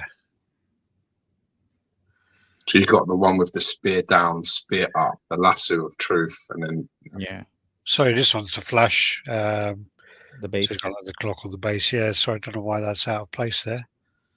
They don't always come in order, do they? You got all the sort of storytelling bits there as well, and then I don't know why it's gone small as well. What's going on here? Yeah, you got the great layout there. So obviously they're going to be waiting on a Martian Manhunter, I can see, and a Green Lantern. I'm excited for that. This is just so dope. Like this display right here with the Alex Ross painting in the back this is like the modern ones. Like that whole display is neat. And like I'm not a huge fan of some of the characters, but to have that all together is just it looks so dope. The top for me is where it's at. Cypher's asking if you can display the helmet without the cape. I don't think so. It would just be a different torso. Yeah. It looks to me like the way that they would switch is exactly from the waist. Yeah. So that will be attached. Yeah. The real question you want to ask is it possible to have the bust with that torso? Because the bust looks shorter. It would. Then the cape will allow it to be. Yeah, that's clearly why you have to have it hanging off the shelf on the table. No, you can't. Yeah, you won't be able to. So I think it's one of them things that again, that's an engineering thing they're gonna have to look at. I'm glad it came with bust though, because Superman didn't have bust. So I feel like I like to display the options, right? Because if not, they're in a drawer or behind the statue. So I like when they include the little bust to put the different portraits on. I know they did it with the LBS Hulk, even though they're pretty much another freaking statue because they're so huge. But dude, they're a lot. They're big. But I like that they're doing that. Bro, do you have that, Gio? Do you have the LBS Hulk? No, but Alex has it coming.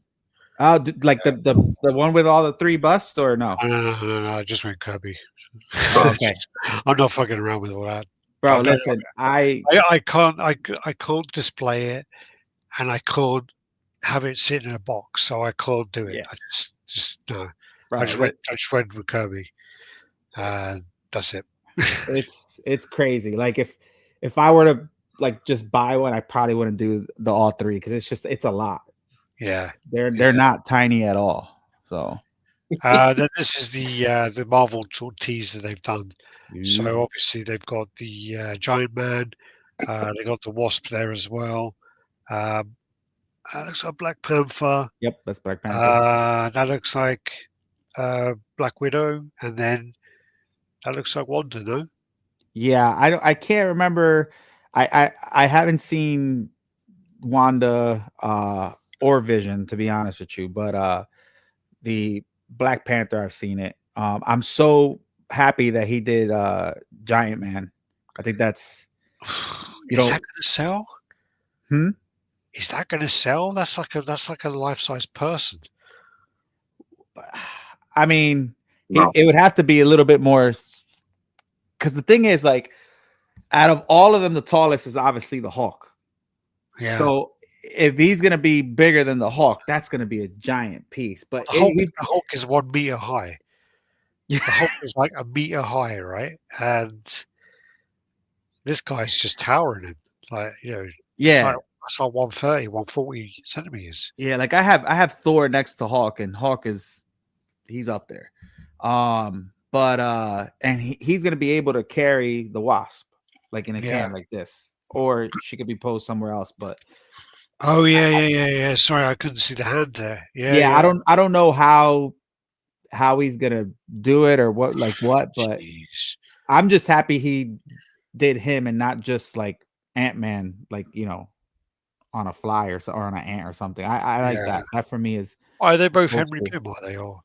Yeah, I think so. I thought Giant Man was someone else as well, or Goliath. No, you're thinking about Goliath. Oh, no, you're thinking Goliath. Yeah. Yeah. Okay. Yeah. Giant Man is Ant-Man. Oh, the same.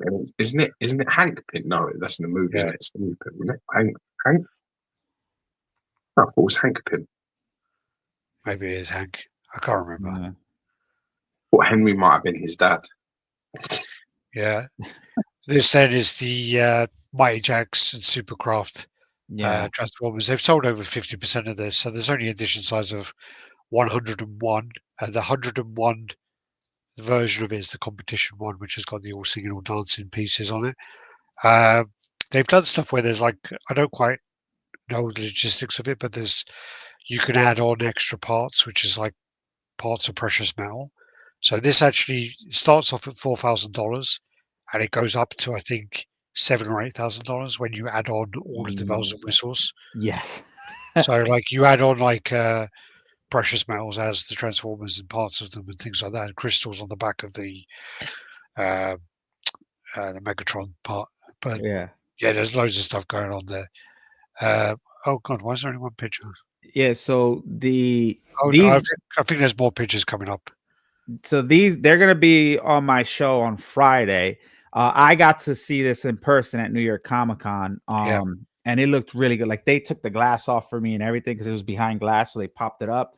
It looked really, really good for your like real diehard Transformers fan, back to like the old school type. Like this just has every character, has nostalgia, has a ton of Easter eggs. I know this is one of their first pieces to go out, and hopefully this keeps going well and they'll continue.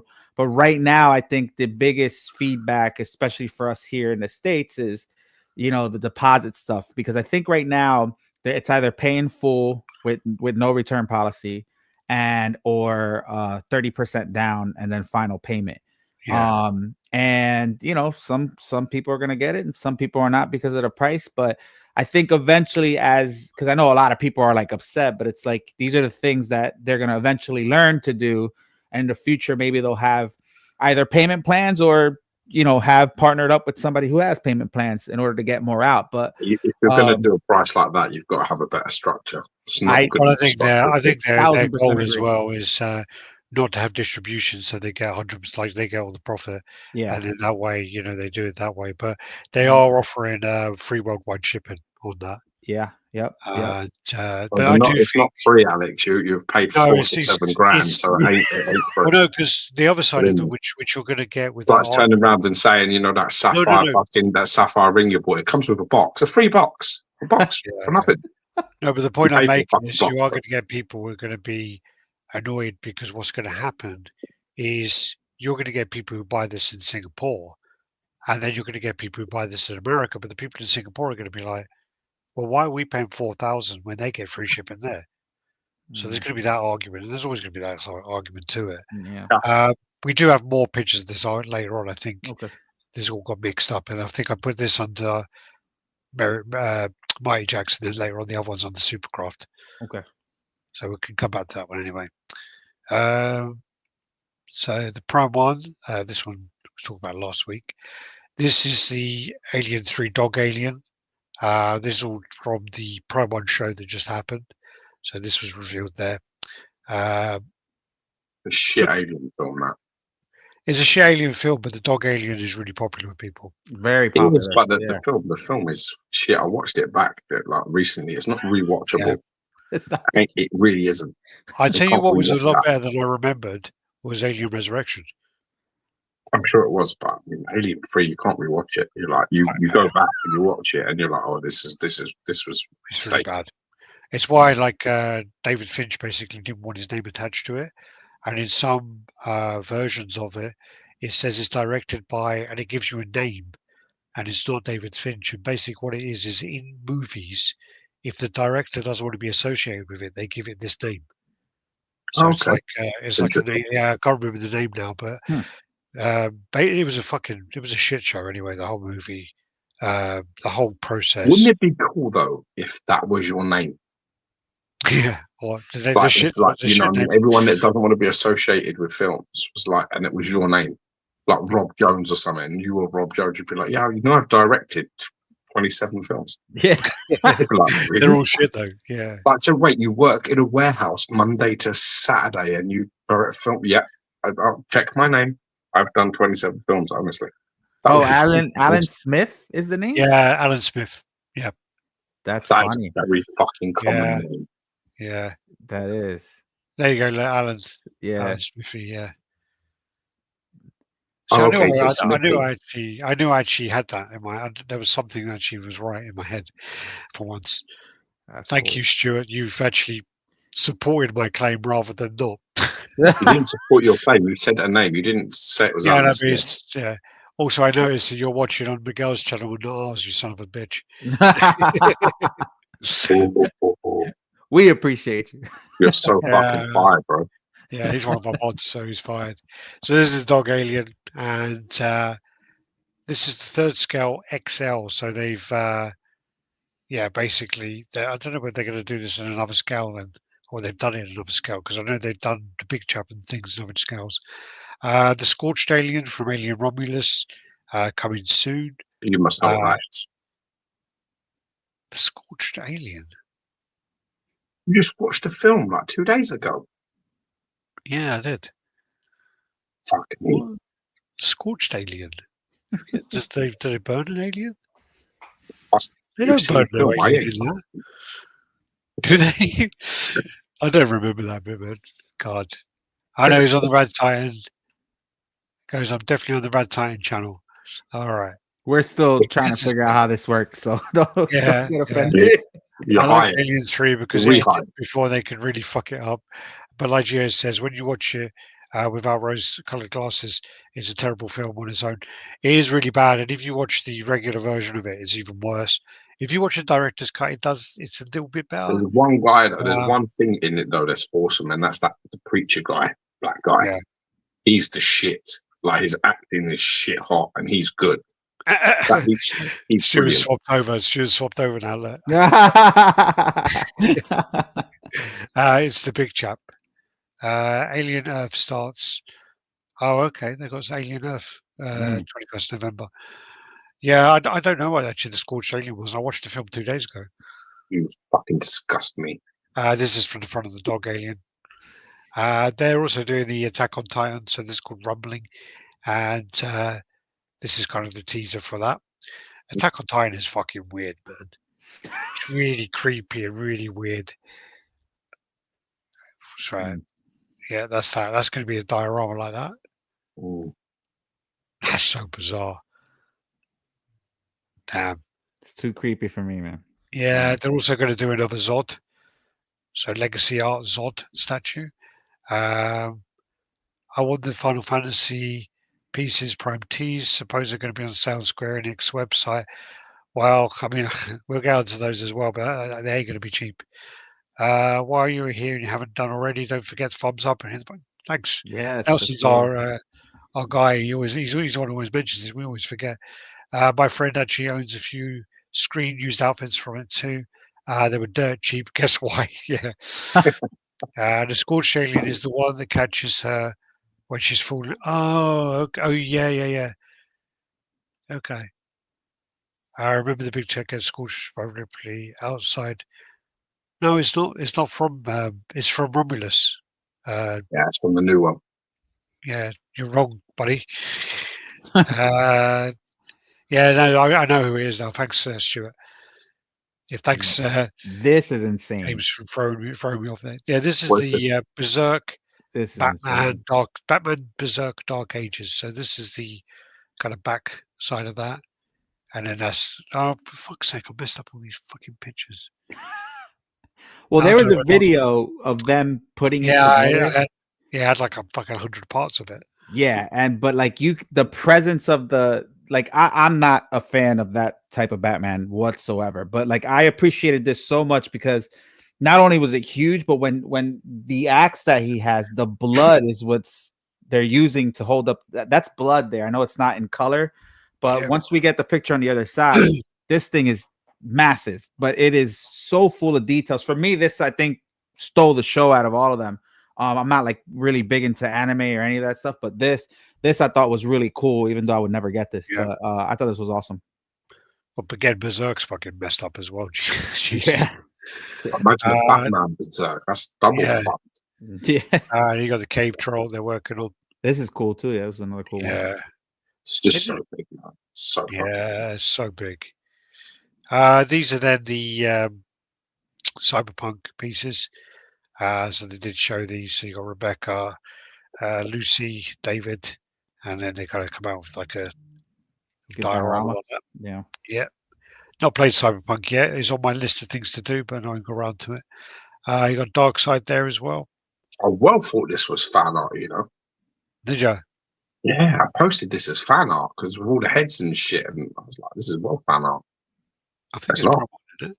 It is promo, man. I hope it's promo because I'm putting with the promo and stuff there. It is promo. This then is the Doom Dark Ages. So they actually did the Doom guy before, which was really, really popular. I think he actually won one of our best statues for World Awards. But yeah, so you got that. That's just a tease for that. Then you got the Paul Atreides. Dune. Dune. I still haven't seen Dune 2. I need to watch it. I've got it. I think I might have a steelbook. Mary said it's better. We watched it the first time, and there was so much hype about it being like better than the first one and whatever else. We were like, watched it. We were both like, that is not better than the first one at all. And she's watched it another 3 times since then, which I haven't. And she said it actually gets better when you watch it more. Yeah, but you know what? That's just like convincing your fucking self of something. You know, that's like letting your dog lick your ass, and after a few goes, you're like, yeah, this still counts. This is good. This is getting better. It's better. It's just like, you know what I mean? No, it's like, no, it isn't. When you watch it the first time, if you're a bit like, no, then it's no, darling. It ain't, oh, I'll watch it 6 more times and convince myself I'm fucking wrong. No. It's a female mentality. What sort of silliness is this you're talking to me? What I will say is you can watch something twice. So you can watch it a second time and then be like, actually, I didn't notice X, Y, and Z. Two licks is okay. But you can't go any more than that. If you're watching it 3, 4, 5 times and it starts just getting fucking stupid, man. Yeah. Like, you definitely are tricking yourself. I mean, I'm like so happy with what happened with Joker 2 because I fucking hate the first one. So now Joker 2's. You really hated the first one? I fucking hate it. Really? I hate it. Yeah, I felt like it all. I still maintain that the Joker, the first movie is not a movie about the Joker at all. It is a movie that is about a man with serious problems, and they wanted it to get more attention, so they called it Joker. But just do not accept for 1 minute that film, the backstory, the whole fucking thing's just not Joker at all. No comic fan would look at that and say that's a Joker film. Yeah. It's not, in no way. You can't look at his backstory and all the things you know from the comics and all of the fucking reference art that we know and the references that we have and turn around and say, yeah, it's not. It feels like this is a movie about a man with loads of problems. And it's like, how do we get traction? How do we get more attention? How do we get people to watch this film? And it feels like a bait and switch. And I'm sitting there and watching it. I'm like, this is what the fuck. And then they just took it to a completely fucked level on the second one, apparently. I'm just like, that's the end of that shit. The director actually said that Arthur Fleck is not the Joker. What's who? He's not the Joker. No, I know fucking it. Yeah. Funny, Paul Atreides comes with the weird dip. This, it's part of the film. I like the little rap. Miguel, do you like that movie? The first one? Listen, for me, the acting was phenomenal. I think no. There's no question. Yeah, regardless, the cinematic, regardless of is really good. It might not be like my Joker or our Joker. He fucking nailed it. And the second one was very hard to watch. Acting was still super on point for Joaquin, and the cinematic stuff was good. But the second one, I don't know. I feel like, what can we do to make this better? I can't watch that Satanist bitch in anything either. Lady Gaga, no. I can't, man. It was hard to watch, but I watched it. Yeah, he went to the Queen Mansion and spoke with the young Bruce. God, this looks good. The likeness looks pretty good. This has to be a collaboration with Blitzway because all their stuff that looks good is Blitzway. This does look great. Yeah. I want to watch the second one. I've got to get my ass around to doing it. Yeah, here we go. So then the Final Fantasy VII stuff. So this is something which people have been waiting for a long time for a company to get the license with, and Square Enix has kind of been holding back. There's just no way that this is going to be a cheap piece. This is going to be like $2,000 plus. The other one, which was the Final Fantasy VI piece, that was like $13,000. 40,000 or something with it. So these pieces, Prime One know that these have got a lot of people wanting to buy them. And to work with Square Enix is expensive. So there's no way this is going to be a cheap piece. And there was something which was core scale, like the Nier Automata. There's going to be those kind of prices, and that's like $2,000. So. Yeah, it's a shame really because Sephiroth, all these pieces are great. So you got like a Cloud, Zack, and you got like Cloud comes with 3 swords as well. So it's 3 poses. Yeah. Looks cool, man. This is just not my jam, bro, at all. I don't know what the fuck any of this is. Dude, man, I remember when I was a kid and I came around your house, I used to play this fucking game, and I thought you were turning gay. I was like, man, he's going to start dating guys, and he's going to tell me soon that he's into guys now. I know what's coming. Middle of the night playing this fucking weird shit. I used to be like, oh, no, he's gone, man. We've lost him. I for this game, it was like, I think 36 hours to get to the last boss, right? And then I couldn't beat him. So I had to go around and fuck around for another like 100 hours to power up. And literally, when I got to the boss again, I literally fuck him up with one move. But you do like Knights of the Round and Quadra Materia. But you do like one time he's done. You remember it? You sure you're not living with guys as well? I spent so much time on that. But anyway, it's like 120 hours. I think, 80 hours between beating the boss and then having to go away and come back to him. So it's fucking crazy, man. It was such a good game, man. When that came out, it was so good. I remember when I was like younger, come over to your house and this is all you wanted to do. Yeah. Fucking hell. Shit. Apparently it's not with Blitzway. They're doing the new style with figures with an Elite Masterline head sculpt. Oh, God. That just sounds money. Geo, watch Advent Children. I think you would appreciate Sephiroth as a certified badass. Yeah, I'm on the Prime 1, Final Fantasy VII line. Prime 1 said PO starts sometime this year. Yeah, get your fucking life savings ready, my man. Get your savings ready. There you go. He's got the wing as well. So when you're looking at these, Alex, based on what because I've got no reference for this at all. My only memory of these games was the fucking dragon things that used to cut. I thought they were fucking awesome. The cinematics. Was good, yeah. I was like, that's the shit. Other than that, the rest of it was wank. But they look really bad when you watch them back now. If you go on YouTube and type in like Bahamut Zero or whatever. No. I still fuck women. I don't need to do that. When you look at these pictures, what is it that do you think to yourself, wow, they've really captured the art? Or is this on point? Because I really don't know. I think the problem with it now is that, this is actually something that Mark Carlin said to me about Resident Evil. Is that handheld thing, like the one I gave you the other day. Yeah. On that, there's Resident Evil, and when you go and play it, it is really shit. Like it's so blocky, it's so like outdated, and it's the same with this. Final Fantasy VII is so outdated now.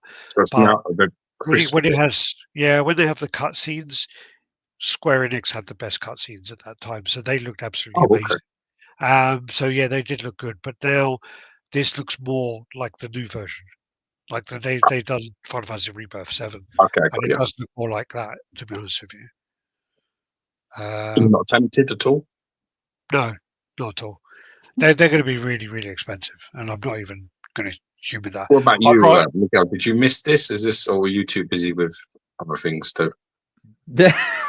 Nah, I wasn't big on this game. I mean, it's super popular, but I wasn't playing it. Yeah. Well, he's not going to admit it now after you just fucking laid into me. No. He's going to go, yeah, I played it. And you're going to go, well, how the fuck did you have a daughter then when you were out there fucking being? That's what you're going to start. Listen, I got to tease you, man. Otherwise, it's just no fun being it. Listen, the thing is that when you do these chats and things, me and Alex just talk to each other how we talk to each other in private. Otherwise, you know what? I can't fake being somebody I ain't for like 2 hours. It's just not gonna happen, bro. Now, listen, when we talk about God of War, Harris, bro. I'd have to do a 3-minute bit and then get the fuck off there quick. You do know that we made the 13 minutes today, but that was only because Miguel didn't stop talking. Thanks, Miguel, man. We normally may have been monetized for this one. Allegedly, you get monetized if you don't swear for the first 13 minutes, right? Allegedly. So we've always tried to get past 13 minutes. We never do. We never get past it. So today was, I think, the first day in like 300 chats that we've actually done it. Thank you, Miguel, for coming on and making our dreams a reality, bro. You're welcome. So we're gonna get £1.19 for this chat. $1.19. Yep. It's the hardest £1.19 I've ever earned. So I'm taking it. I'm taking it. Prime 1 is supposed to sell on the Square Enix website. It will sell out fast. Geo was Sonic and Mario. Final Fantasy was different. I remember trying. Once trying it was hooked. Nobody could compete with his graphics. Yeah, Square Enix. I mean, their cutscenes were amazing, and Tekken cutscenes were amazing as well. Oh yeah. First time it looked really good. But yeah. Now we talk about God of War. Definitely played that. Gio, have you played? You have. Oh, okay. All right. God of War is my favorite game, and it's funny because I first started playing the first game when my wife was pregnant with my son, my first son. So it was quite going through that sort of journey when my wife was pregnant. Because I remember I started playing it, and she turned around to me, and I can't remember. I don't know how many. She was like maybe 7 months pregnant with my first son. And she turned around and said to me, "You better get that shit done before this baby gets here, because you ain't getting fucking back on that shit again." So, you know what I mean? I was like trying to play it and shit, and just his journey with his son was just a really moving. I think it probably is my favorite game. Sure. And then the shock at the end. That's the first game that I was like, "What?" Really good. Speaking of which, I think my eldest son has just woken up because he always comes down the stairs like we're being burgled. There he is. Yeah.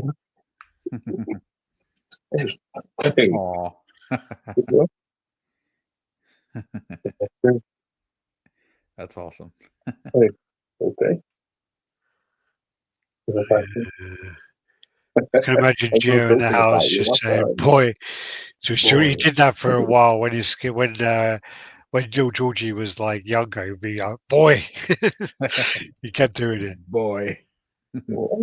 I haven't played the second one yet. Yeah. Yeah, I want to play. I've got so many games I need to play. I dropped my PlayStation the other day really hard. Oh no! It's been sitting under the TV. I literally haven't plugged it in properly. Since last Christmas, I got Ghosts of Tsushima. Last Christmas, I played that a little bit, and then when I started moving house, I unplugged it all, and I dropped it the other day, and I'm just like, if I plug that in, it ain't gonna work. It felt really fucking hard. So, yeah, I've got to see what happens. Not seen Penguin, but it's on my list. Penguin's meant to be really good. It's so good. It's so. I'm gonna have to love you and leave you, boys. But, all right. It was. I'm gonna put my little man to bed. So, no worries, man. Miguel, it was an absolute pleasure and an honor to spend the time with you, man. Thanks for coming on, bro. Sure, man. I hope I make it out there when I travel, man. It's no drama. You do. I'll do some of the Prime 1 stuff. Get some of the Prime 1 stuff. Finish it. Get it done. It's just finish it. There's like 500 pictures in there. Yeah, I would do it. Then it's the perfect time for me to bow out. Yeah. I fucking hate Prime 1. I seriously hate Prime 1, so I'm happy to be taking my son to bed. God bless. Hey, thank you, brother. Thanks, everybody. I'll see you soon. It's a pleasure. Tomorrow, man. Man. Bye-bye. Yeah, so what we was saying, I played the second one, played Ghost of Tsushima, and then I didn't get very far in it. Yeah. The same thing then, but then my son was born, so I haven't been able to play anything since. So, yeah. The second one's really good too. God of War, it's really good because now Thor's in it, and it's just a whole crazy storyline. So I love it. Oh, sorry, you're talking about Penguin. That was it. Yeah. Oh, yeah. Penguin's really good, man. Just like the acting is phenomenal. Like just everything. Like, and it's funny because I don't know who said it. I read it somewhere where like I don't think Batman needs another villain. Like this is like, that was Joker. I think that was Gunderson. Was it? Gunderson. Yeah, I thought Gunderson. Yeah, it probably was. Yeah. He said, "Don't give me another Joker movie." He says, "You don't need to give me another Joker movie." Yeah. Now you've got the Penguin, and apparently he's done 5 or 6 scenes in the next film, and he signed up for the third film. So, we'll see. We'll see what happens. It's so good, though. It's really good. I like Colin Farrell anyway. When I was younger, believe it or not, I used to get like a lot of women coming up to me saying you look like Colin Farrell. And I used to get a lot of pussy, and it was when he was in Daredevil. I was bald. I had my head shaved bald, and I had a beard like a little box beard. And I got so much pussy. You was a problem back then. That's awesome, dude. I had a lot of fun. Then we got the Freeze. And why is this not going full screen anymore? I hate when it does this. So yeah, we've got the freeze coming. So there's not only a little teaser of that. And then we've got the Guilty Gear stuff, which is quite surprising they're doing because I know Connecticut's were doing this before, and I don't think it was that popular. I don't think it was that popular at all. And they're big, like big characters, big dioramas. So you got Dizzy, and then you got Ramley for Valentine.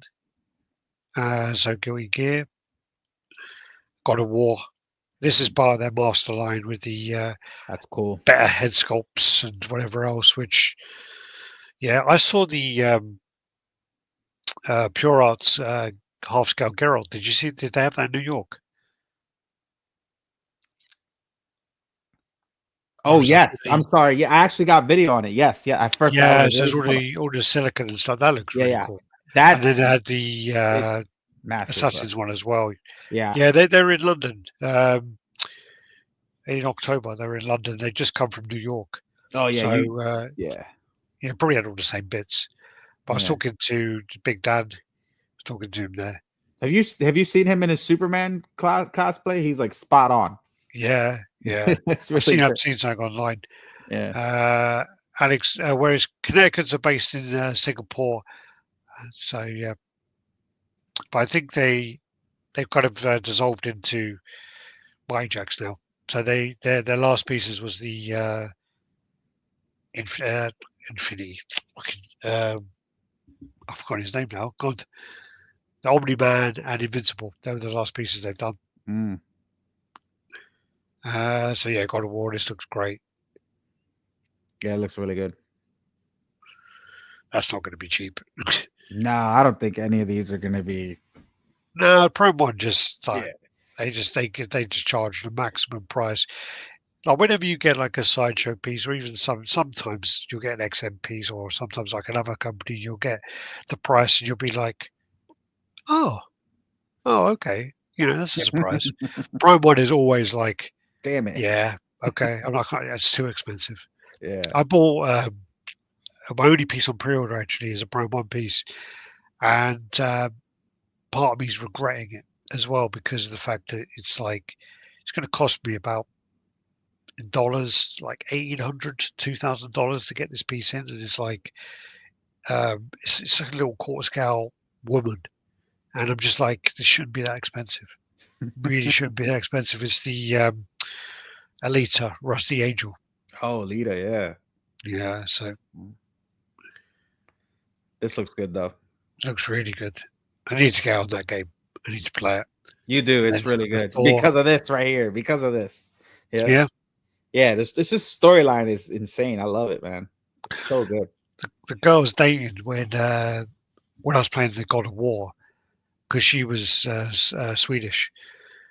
She came in and she's like, "Oh, who's that?" And I was like, "Oh, it's Boulder." And she goes, "Oh, yeah. Do you know the story about Boulder?" And I'm like, not really. She goes, "Oh, yeah, it's because he's like beautiful. The other gods hate him and blah, blah, blah. And he's good looking and this and this." And then she says, "Oh, his only weakness is mistletoe." And I was like, "Oh, okay."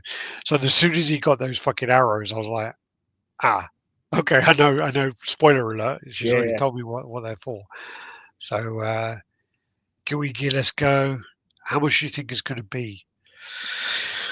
For the God of War, I mean, is it quarter scale? I think so. I still think it's going to be like $2,000. Like dollars before shipping, before taxes. Yeah, and then shipping's another grand. Yeah. Well, we get that done. So you go, save us $2,000, save us 1,000 shipping, that's $3,000, and then we get 20% on top of that. No. So are we talking about the God of War one? Yeah. Oh, yeah. I think that's Oh no, it's 1/3 scale. Yeah. Oh, that's gonna be like 2.5 then or some shit. Yeah. I think it's gonna be over 3. I think it's gonna be over 3. Oh. Fuck. Especially knowing that people are gonna probably get Thor with it. Yeah. Yeah.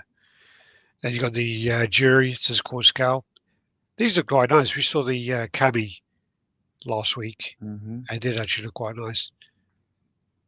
I mean, the one thing about like Prime 1 is they do a lot of Batman, they do a lot of variants, they do a lot of things, but they do a lot of characters as well that you're not going to get, you don't see from other companies. So Yeah, they true. do, and there is that kind of element which one of our mods mentioned, which is, George obviously hates the business practice of Prime 1. A lot of people really hate the way that if you buy something, you've got zero guarantee that you're going to get your money back if you're in the shit.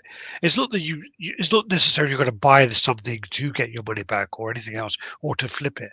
But if you're spending $2,000 on a statue and something goes wrong, you want to know you get that money back. You can sell it. And with Prime 1, it just doesn't happen. Yeah, they just damaged the market so much on their side. I mean, obviously statues now prices are down at the moment. Now's the time to buy all the stuff that you wanted 10 years ago that were like grails then. Buy those now because they've gone down in price. I got like a Doctor Doom on Throne for like dollars, like $700. wow. So that was selling for like $3,000 at one point. Yeah. I got all of the zombie pieces, the Deadline, and again, one of them was going for £700, and I got it for £200 for the exclusive. I got the old Punisher, the original Punisher by Sideshow, again like £200. So, oh wow, yeah, you can pick up some great deals at the moment. These are the Prime 1 Justice League, Alex Ross. A lot of hate towards that Wonder Woman. A lot of hate. A lot of hate towards the Batman as well. The logo goes over too far, apparently. Well, I think they said off the bat because that they were gonna going to correct it. Yeah. Johnny said he was going to correct. Yeah. What do you think of these bases? For some reason, I kind of like them. They're also a little bit more modern for the old school look that they're going for. You know what I mean? So I don't know if it meshes well, but I kind of like the bases. I think they look a bit cheap. Well, they light up and stuff, and they're like a high gloss. Like I said, they don't. I don't think they match necessarily the statue, but I thought the bases were cool. They were all lit up on the bottom. Yeah, from these pictures, I mean, they look like cheap plastic. But obviously, when you see them in person, they're going to look a lot better. But for these promo shots, I don't like them. Yeah, the Batman looks good though. I like the Batman. Yeah. No, they're nice, but then like people are saying she looks a bit manly. Her knickers are a bit too high, so you can see like she wouldn't wear it like that, and her face does look a bit. Yeah. Compare it to like the LBS. Yeah, LBS one. Yeah. Yeah, for me, the LBS one kicks this one's butt. So yeah. I think this is Kadri number 8. I think. But yeah, there's some crazy shit I don't know about. So yeah, it's and I might be wrong, so somebody could correct me, but I'm pretty sure there was a show on Netflix, and I think it had to do with Pacific Rim and fighting all these kaijus, and there was like this guy that turned into a kaiju, and I think this is it. I don't know if that was like a one-off to that. I don't know, but Kaiju number 8. So that's tied into Pacific Rim.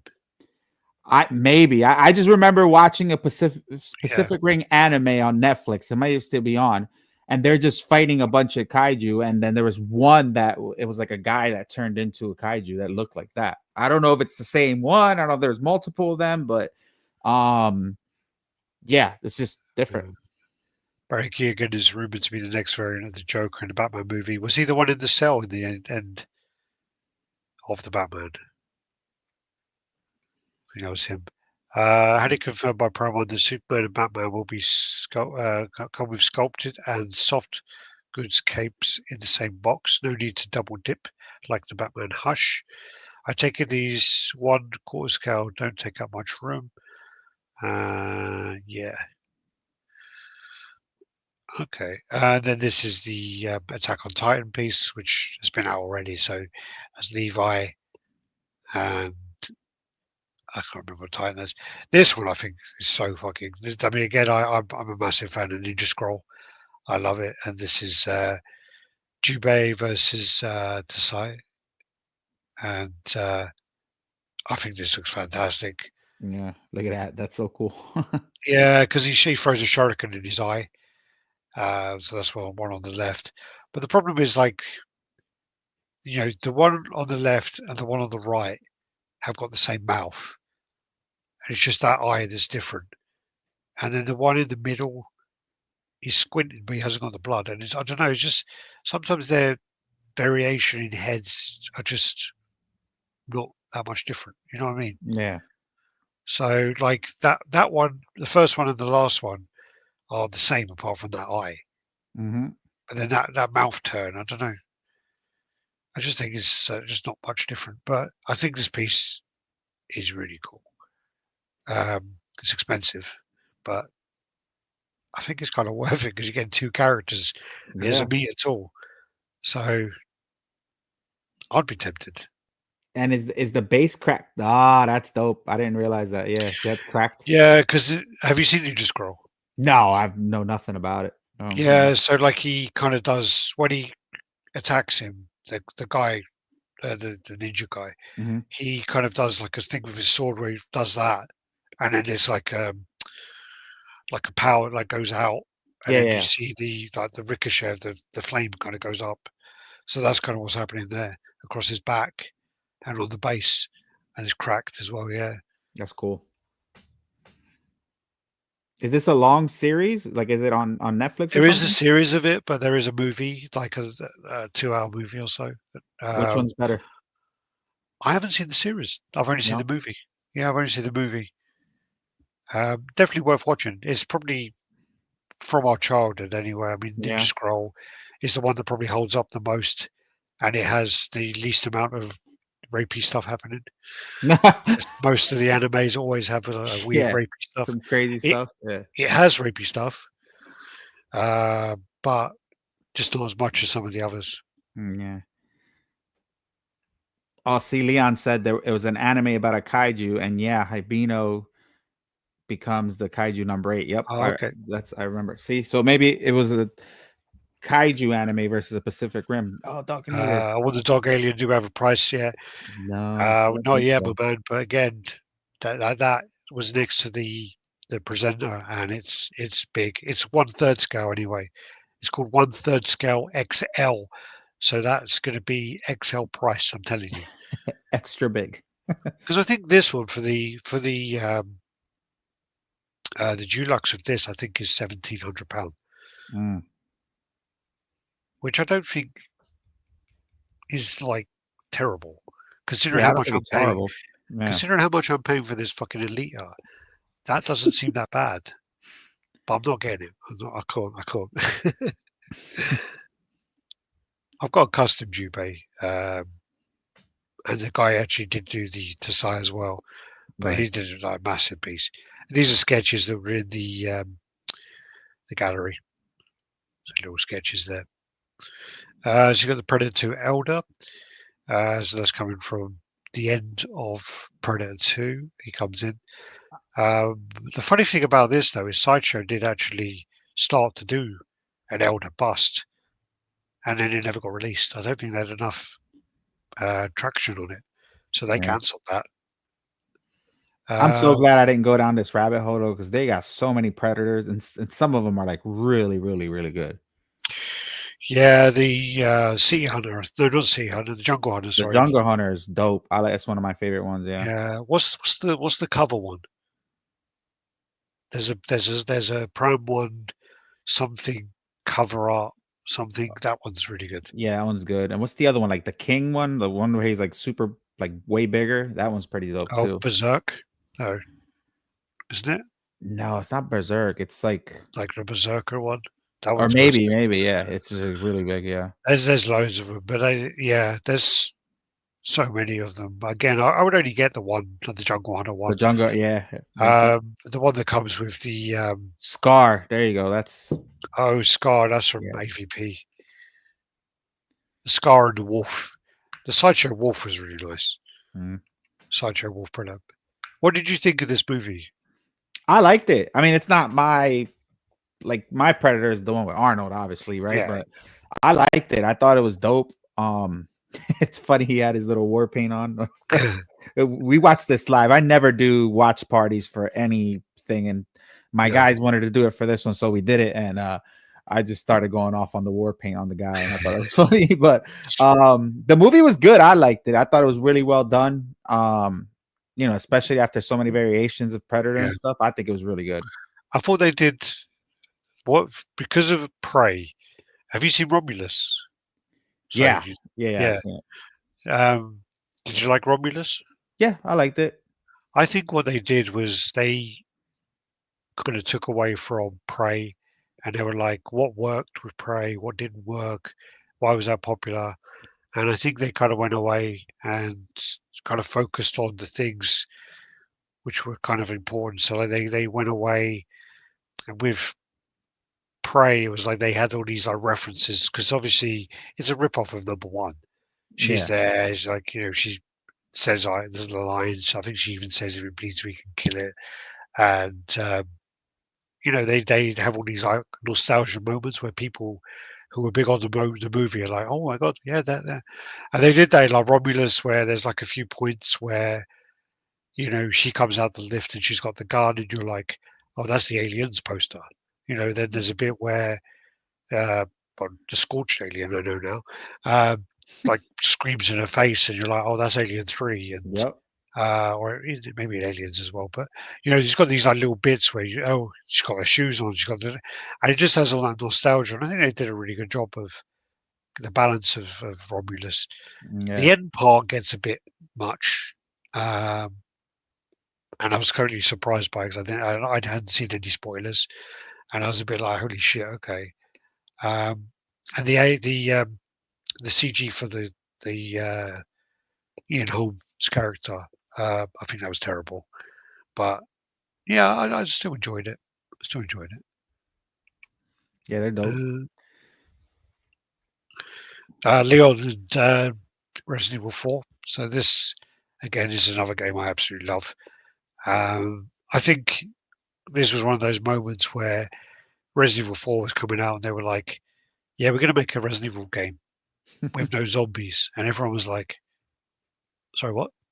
Yeah, we're not going to have zombies. But the villages are kind of possessed, but we're not going to have any people are like, what the fuck are you talking about? And it literally is like, it really worked. And it's probably like the second best out of all of them, maybe. It's a really good game. Really good game. Big Game. Oh, here you go. Big Game Predator Big Game Hunt is basically a comic version of the original movie. Awesome piece. I own it. And wake up to his ugly mug every morning. That's dope. Yeah. So Leon, Leon Bagface, whatever his name is, I think that looks really good. And then these are the ones in the gallery, which I think this one looks great. Mm-hmm. And that looks like a real jacket. Mm-hmm. Is that sculpted, or is that actually a jacket? That looks like a jacket. It looks like a jacket, but his pose looks like right too, like how he's holding the gun and all that. Yeah, like, perfect. Oh man, that looks awesome. The chicken and the eggs. Yeah. This looks really nice, man. Mm-hmm. Oh god, no, I'm not going to start another thing. Again, that's going to be expensive. Yeah. You got the Riddler they showed as well, so that's going to be coming. Then Sauron, it looks good as well. Some of their pieces do look fantastic, man. Yeah. Mm-hmm. Oh god. Oh, look at that with the eye on the bottom. That's cool. Yeah, that's based on the. Someone did say the artwork of who did this, but I can't remember the name. I'm not going to try to butcher it, but it looks fantastic. And also, they've picked up the licenses for Soul Calibur, Superman as well. Another Superman. I don't have the picture. Yeah, I don't have the picture where he's holding Batman's head. I couldn't find that's dope. If I were to get it, that's what I would do with it. But I think, if I'm not mistaken, like I feel like his forehead and his hairline were a little bit too far back. Yeah. And I think that like bothered me a lot when we were watching it. But when he had Batman's head, I was like, oh, never mind. That's crazy. But that doesn't make sense though, because he would have had Batman's head when he has the blue suit, because that's when the nightmare. Right. When the nightmare happens, he has the blue suit. I think so, yeah. So the black suit is then when he comes back in this. But yeah, I don't know. I do like the Snyder Cut stuff, but I'm so like disappointed they didn't continue that.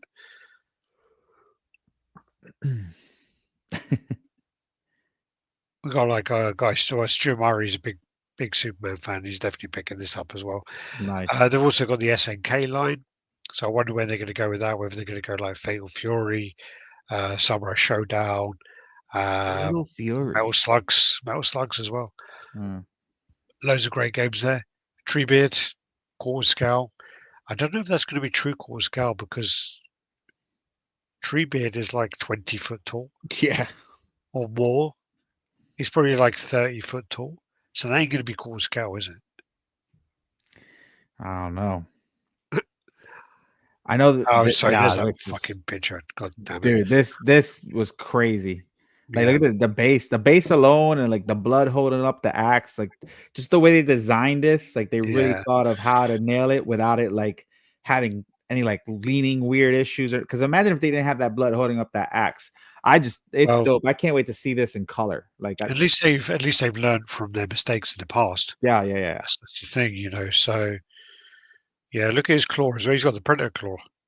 Yeah, this is crazy.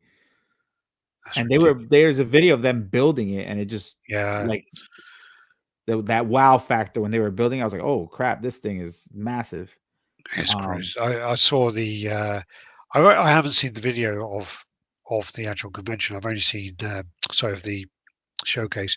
I've only seen images, and I saw people doing it. So they had all of the pieces on the table getting all put together, and I was just like, that's a lot of pieces, Jesus. Yeah. There's the Prey one there. That's cool. I hope they do come back and do like another Predator, and they do it well. You know, I hope they don't fuck it up. Have you ever seen Batman Dead End? Yeah, I have. That red Predator at the end. Oh my god. That actually is the guy who did that. What's his name now? It's like Cholera. His surname's like Cholera, isn't it? The director. And it was actually really cool. I saw that like 15 years ago or so. Yeah, it was a while ago. Yeah. My friend who was worked on Batman Begins, and he worked on Dark Knight, and I think he told me to watch it. Because potentially, was the guy a stuntman or something? I think the guy who played Batman is actually a stuntman. Yeah, I think his daughter came on like not too long ago on social media and was like, "Oh, that's my dad," and we were like, "What the heck?" But I don't know. I was just the whole thing just threw me off. I was like, "Oh my god, what is happening?" But if nobody's seen it in the chats, after this show, go YouTube Batman Dead End. That's all I'm gonna say. It's not that long. It's like 7 minutes. Well, the guy who is Batman is like in his picture there. He's fucking jacked. Yeah, oh Jesus Christ! He's still jacked. Mm-hmm. Look at that! Like, I think he does like. He's like he has a whole like routine and show thing. Like he has a whole subscription base for like. Yeah. He has a whole workout program. Wow, he's in ridiculous shape. But no, it was cool. It was a really cool video, basically. Yeah, definitely check it out. And I think even if you type in like Batman versus Joker versus Predator or something, it comes up. But they should have the whole movie on there. Oh fuck! That's what I was going to look up was who directed it because that bothered me before. Batman Dead. Because there was a guy who gets a lot of hate in the community as well for pissing people off. It's like his name's like something Cholera, Sandy Cholera. Sandy Cholera. Yeah. All right. But yeah, it's a great video to check out. Yeah, we finish off there. So that's all the Pro 1 stuff anyway. That's a close up of the head there. Looks fantastic, but yeah. All right. We'll let you go. It's like midnight now. So hey, real quick, did you see the bullet from Hot Toys?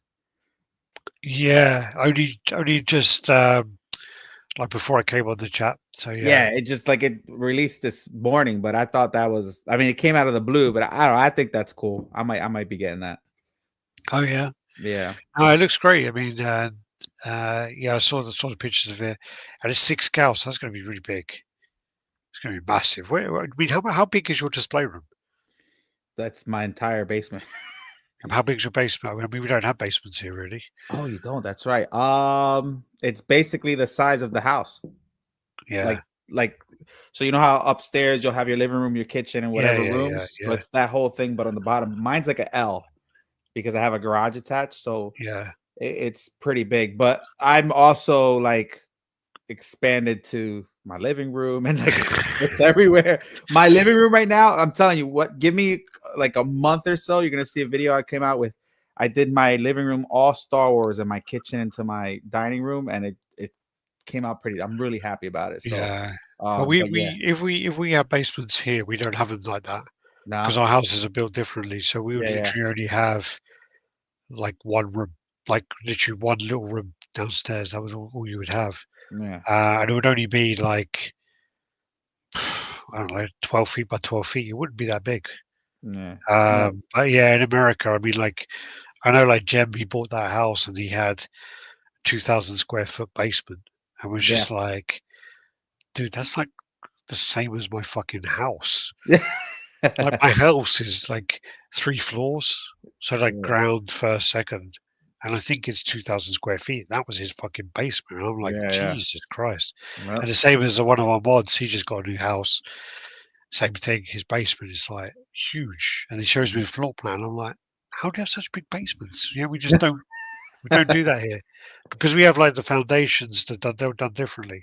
Yeah. But then again, I think our houses last longer than yours. But yeah. Oh, for sure. This house, it was a Lego. Like they made it like a Lego set. They came in. You see the house disaligning and stuff. But I'm happy to have the basement because it's like my own crazy museum, right? But of course, I'd love the basement. I would love it. I mean, I've got one room. And that way, I've also got the kind of loft area. But the one room I have is it's not that big. It's not that big at all. So literally, it's going to be about 4 meters and a half by like 3.5 meters. So just times that by 3, I think. So yeah, it's not that much compared to like what you guys have. Yeah. But I'll let you go anyway. Where can people check you out then? If they're just ToyQuest101, just basically on any social media platform. You know, I do reviews. I try to do reviews every week if I can. And then we have a live show on Fridays where we have either celebrity guests that come on to the show and we talk about them and some of the stuff in the hobby with them, or we have I try to pride myself in getting different companies on, so that way they could, you know, connect more with the fans and, you know, more on a personal level, right? Because you have that like emotional attachment with them now, and just to learn more about them. So I've had a lot of companies that don't normally go on lives jump on our live, and it's turned out really well. And like I said, Friday I'm gonna have Mighty Jackson, you know, talking about the Transformer statue. And but yeah, I try to do reviews every week, and we have a live show every Friday as long as I'm not traveling for the referee stuff. But yeah, it's pretty much it. But thank you, man. I really appreciate being on. It was fun. Finally got to talk with Gio. He's awesome. Love him. So but you know, anytime you guys want me on, let me know. I love this. So really I appreciate it. I appreciate you taking time out to come on. And yeah, no, that's interesting as well about your stuff, because that was before the chat as well. Yeah. You said about the referee now, but yeah, you didn't talk about that on the show. But yeah, that's one of the funny things as well, because obviously I'm sure you're going to come across some trolls and some people giving you a bit of shit. And I know that, like, for some of example, us travel. yeah, but like I will run into you. You got people like Bushy as well, who people give him shit and stuff, and he takes it quite personally sometimes. But he's like a BJJ black belt. Yeah. He teaches people and same stuff, and people don't know that, do they? No. They just don't know what people do. They don't know what people get up to. Yeah. So it's funny. Live many lives. Oh yeah, for sure. Yeah. All right. Thanks everyone. Thanks for watching. Do the usual like, comment, subscribe, share, and hopefully we'll see you again same time next